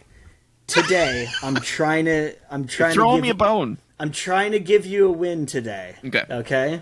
All right. Let's see what happens. Let's see what happens. I'm just going to bring up the information on it. Yeah, bring up the wiki. To make sure that I give you accurate answers. My body is ready. Gotta get a win. Yep. Gotta get a win. Okay. Here we go. Let the questioning begin? Yes. And I will be keeping track on my fingers. Okay. Even though we can't see them. Well, I can see them. Okay. And I can easily tell you okay. how many in you are. All right. Did this game come out in the 70s, 80s, or 90s? Yes. Oh, okay. Did it come out in the 90s? No. Oh, good lord. I'm assuming this game came out in the 80s, so that's not a question. I'm going to assume it came out in the 80s. 70s would be a complete blank for me. I think you would know that. Unless this was like a super classic. Yeah, maybe I should. Did this game come out in the 80s? Yes. Okay. Was this an NES game? Yes. Okay. Was this a first-party Nintendo game? That's 5. Was it originally released on the NES? Yes. Okay. Was this a side-scroller? Yes. Oh, God. Not very helpful, that one. Yeah. I had to eliminate it, but now that it's not eliminated, good lord. Was this a licensed game? Yes. Okay. That still doesn't really narrow it down. Yeah, there's a lot of those. Was the license based on was the license a movie? Yes. Still doesn't narrow it down much, but Was the movie a comedy? No. Okay, so it wasn't The Mask. No. There was no Mask game. Oh, that was Super Nintendo. That's right. Shit. You are 10 questions in. Okay. You're going through these fast. Yeah, that went quick. Because I mean, I've narrowed it down. So we got a licensed movie-based NES game. Mm-hmm. And it's a side scroller, which again doesn't help super a lot, but it's movie. I think I gotta think of 80s movies. That's tough. I was born in 87. For those of you who are wondering, so I probably would have grown up on a lot of these movies. But was this an action movie? Fuck, was this movie? Was this a NES movie game? I'm thinking when I think about licensed games on the NES, I think a lot more about TV and like comic book stuff, like Teenage Mutant Ninja Turtles. Yeah. But there was no Ninja Turtles movie game. Which is weird in retrospect. You think? I guess there were so many Ninja Turtles games. Anyway. Yeah. Oh no, that was Super Nintendo. Shoot. Was this a sci-fi or fantasy film? No. What the fuck is this movie? The suspense. Drawing blanks right now. I'm trying to think of movies like Alien, but like Alien was like sci-fi. I don't remember really any like alien movies. Oh, was this a horror movie? Yes. Okay, so we've got, it could be Friday the 13th. It could be, did they make a Halloween game? It could be Friday the 13th. I know there's other horror games from that era, though, on NES. Friday the 13th. Oh, was it Nightmare on Elm Street? Was that, was it? It was a Nightmare on Elm Street game. Oh, was there? Yes. I don't think there was a Halloween game, though. What's the other one I'm missing? There's 4 slasher movies from that era. Oh, maybe Halloween was Halloween was Michael Myers. Mm-hmm. There's Jason, but I don't think that came until 90s, maybe. Nightmare on Elm Street. Friday the 13th, the one with Crystal Lake. That is what I'm trying to figure out in my brain. But I feel like that was Halloween. Is that a question that you would No, like it's definitely not a question. Definitely not a question. Because I could give you that answer.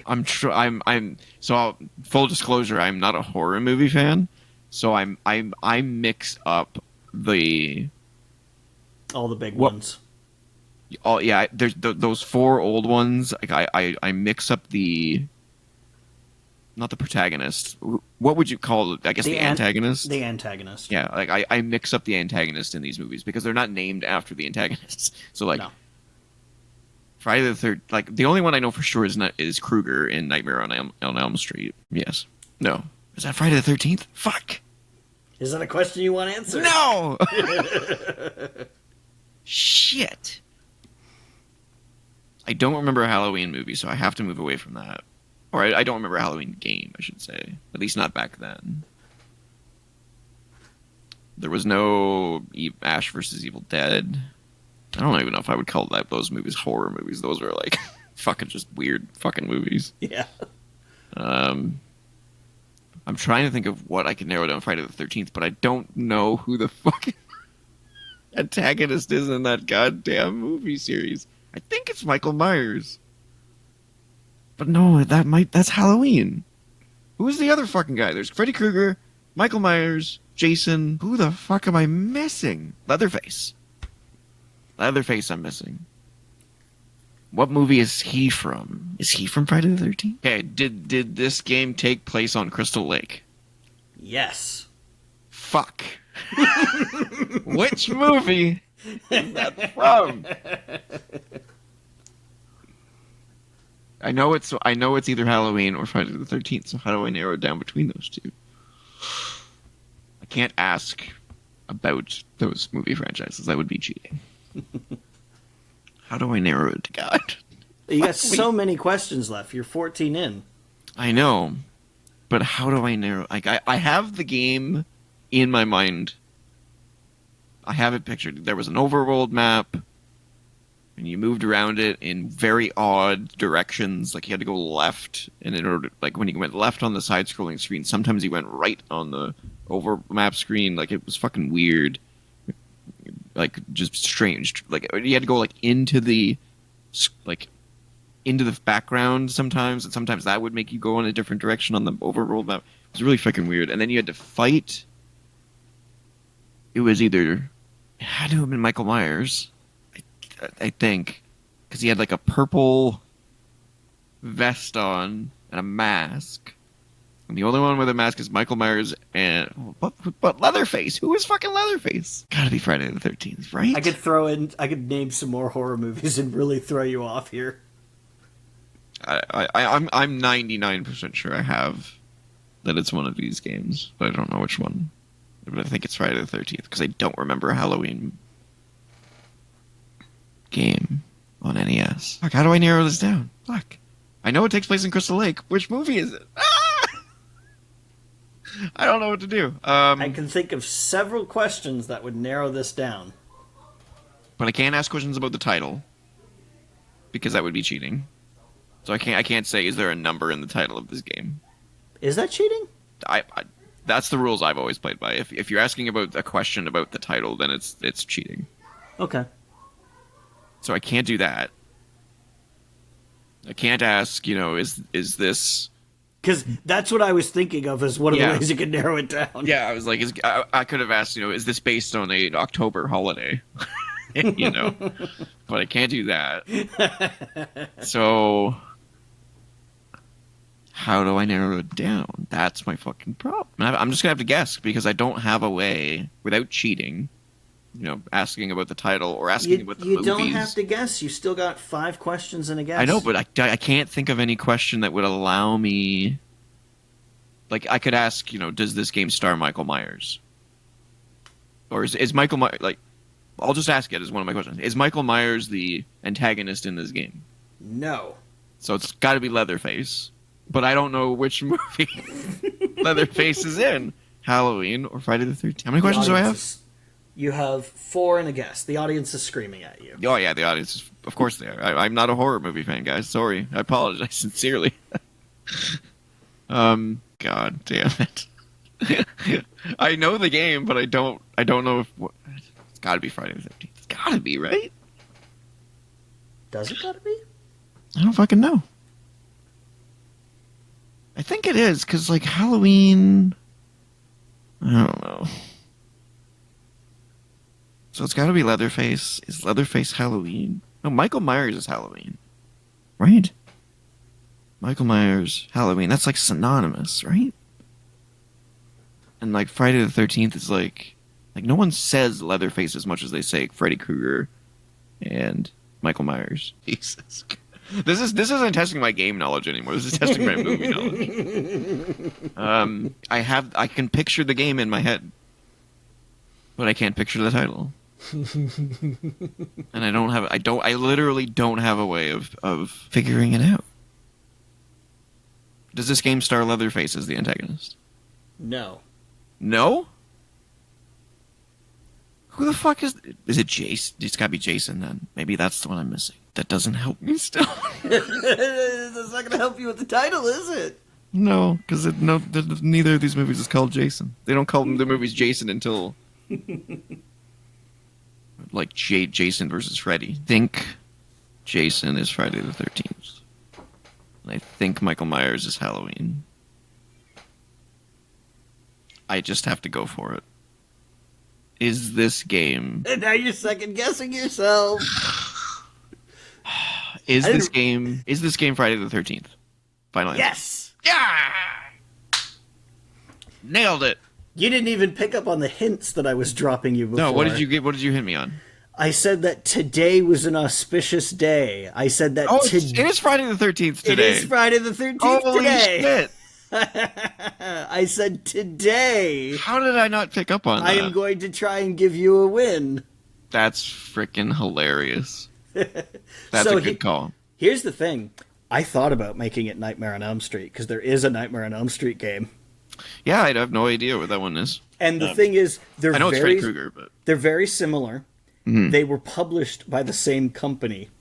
Oh. So you could have asked a lot of the same questions and gotten the same answers right up until the end. In my head, the scenario that I wanted to have happen was to have you unsure of whether it was Nightmare on Elm Street or Friday the 13th. But the thing is, I'd forgotten that you didn't know that much about horror movies. Not a horror movie fan. So I didn't even need to work you into that trap. I only know horror from my peripheral of people around me that watch horror movies. So listening to them talk helped me. To answer some of the questions you were agonizing over. Yeah, who's Leatherface from? Leatherface is from the Texas Chainsaw Massacre. Oh, yeah. Halloween did have a video game, but it was on the Atari 2600. And Halloween was Michael Myers. Okay. Yes. Okay, so I did in the end I was correct about all of them except for Leatherface, which was I didn't really say what he was from it. But eventually I was like, yeah. Jason I considered being an asshole and saying, what about Hellraiser? Oh, I know that movie, and I know it wasn't. What about Phantasm? No. No, wouldn't have confused me. Yeah. I knew it was going to be. Once I knew it was Crystal Lake, I knew it was Halloween or Friday the 13th. Oh, that's the other thing I can explain. So the way that the navigation works. The map was fucking weird. I remember that. Well, here's how you understand it. The actual lake, Crystal Lake, is always in the background.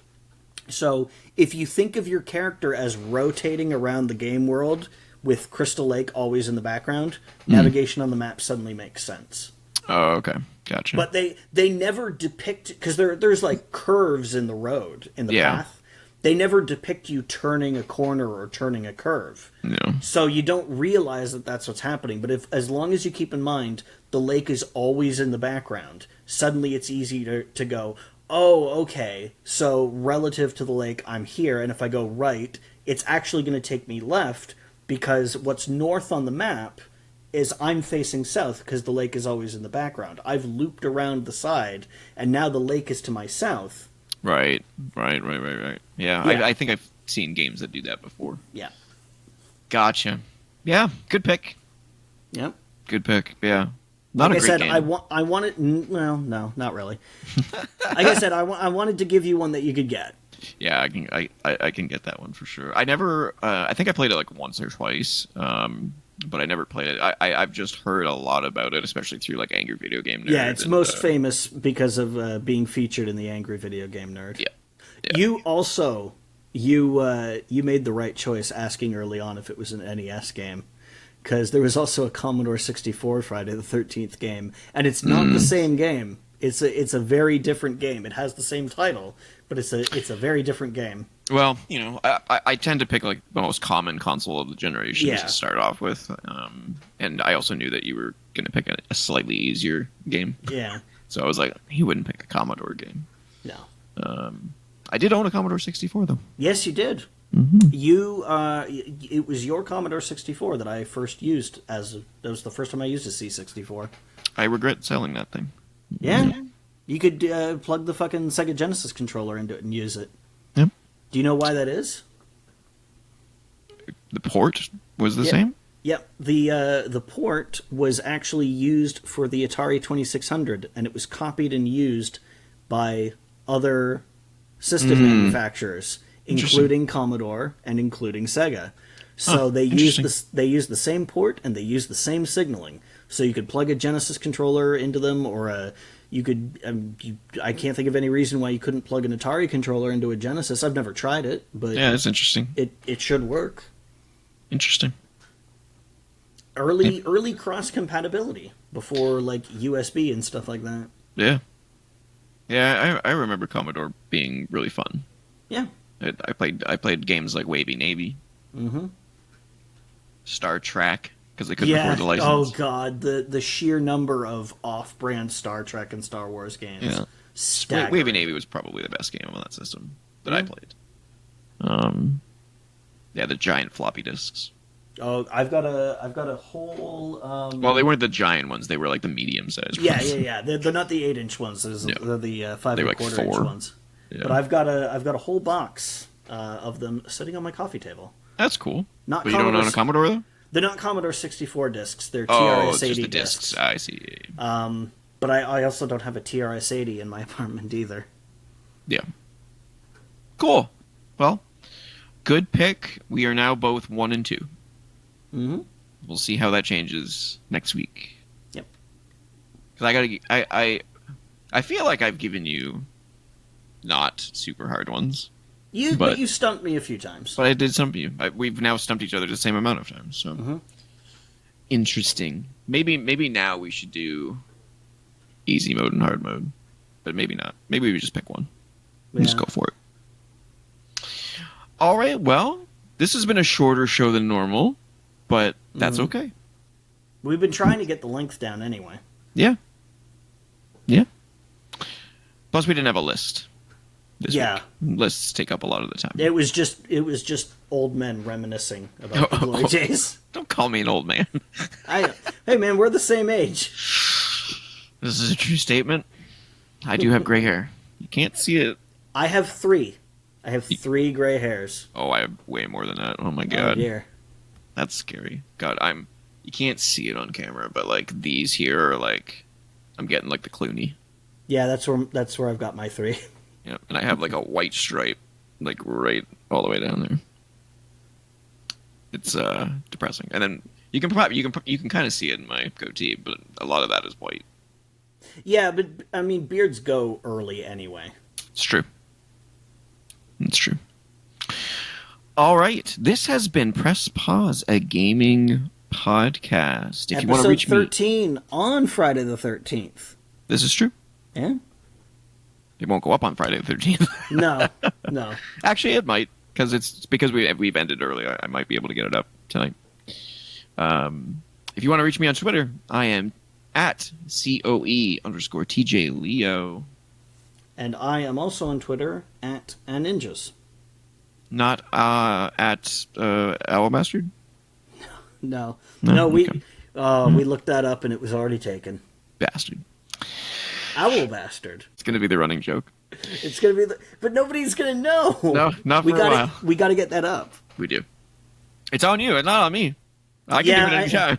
I know. You gotta get that shit done. I'm actually I lied when I said that I was going to go and play Nuclear Blaze after this. I'm actually going to do another version of that intro animation. Oh, see if I can work out the transparency issue. Fair. And then you got to work on the final logo that we need. Oh God, yeah. Technically, yeah, that's it. Yeah, there's one logo I got to work on. And then that one's probably going to be easy though, because I liked the test that I did. You seem to be digging the test that I did, the font choice that I used. Yeah, we just need that like red stripe thing. Yeah, tooled around with that because I liked it. I think it's cool. Don't forget to email in your questions to be featured on the show to co.op.podcasts@gmail.com. Just like we had earlier today with Old School Legend. The just oldest of the school legends. I didn't think that one through before I said it. Fine. The legendest of the oldest school. Don't forget to comment, like, share, and you can click up here in the top right corner to subscribe. If you missed the last episode of Press Pause, a gaming podcast, you can click down here to visit episode 12.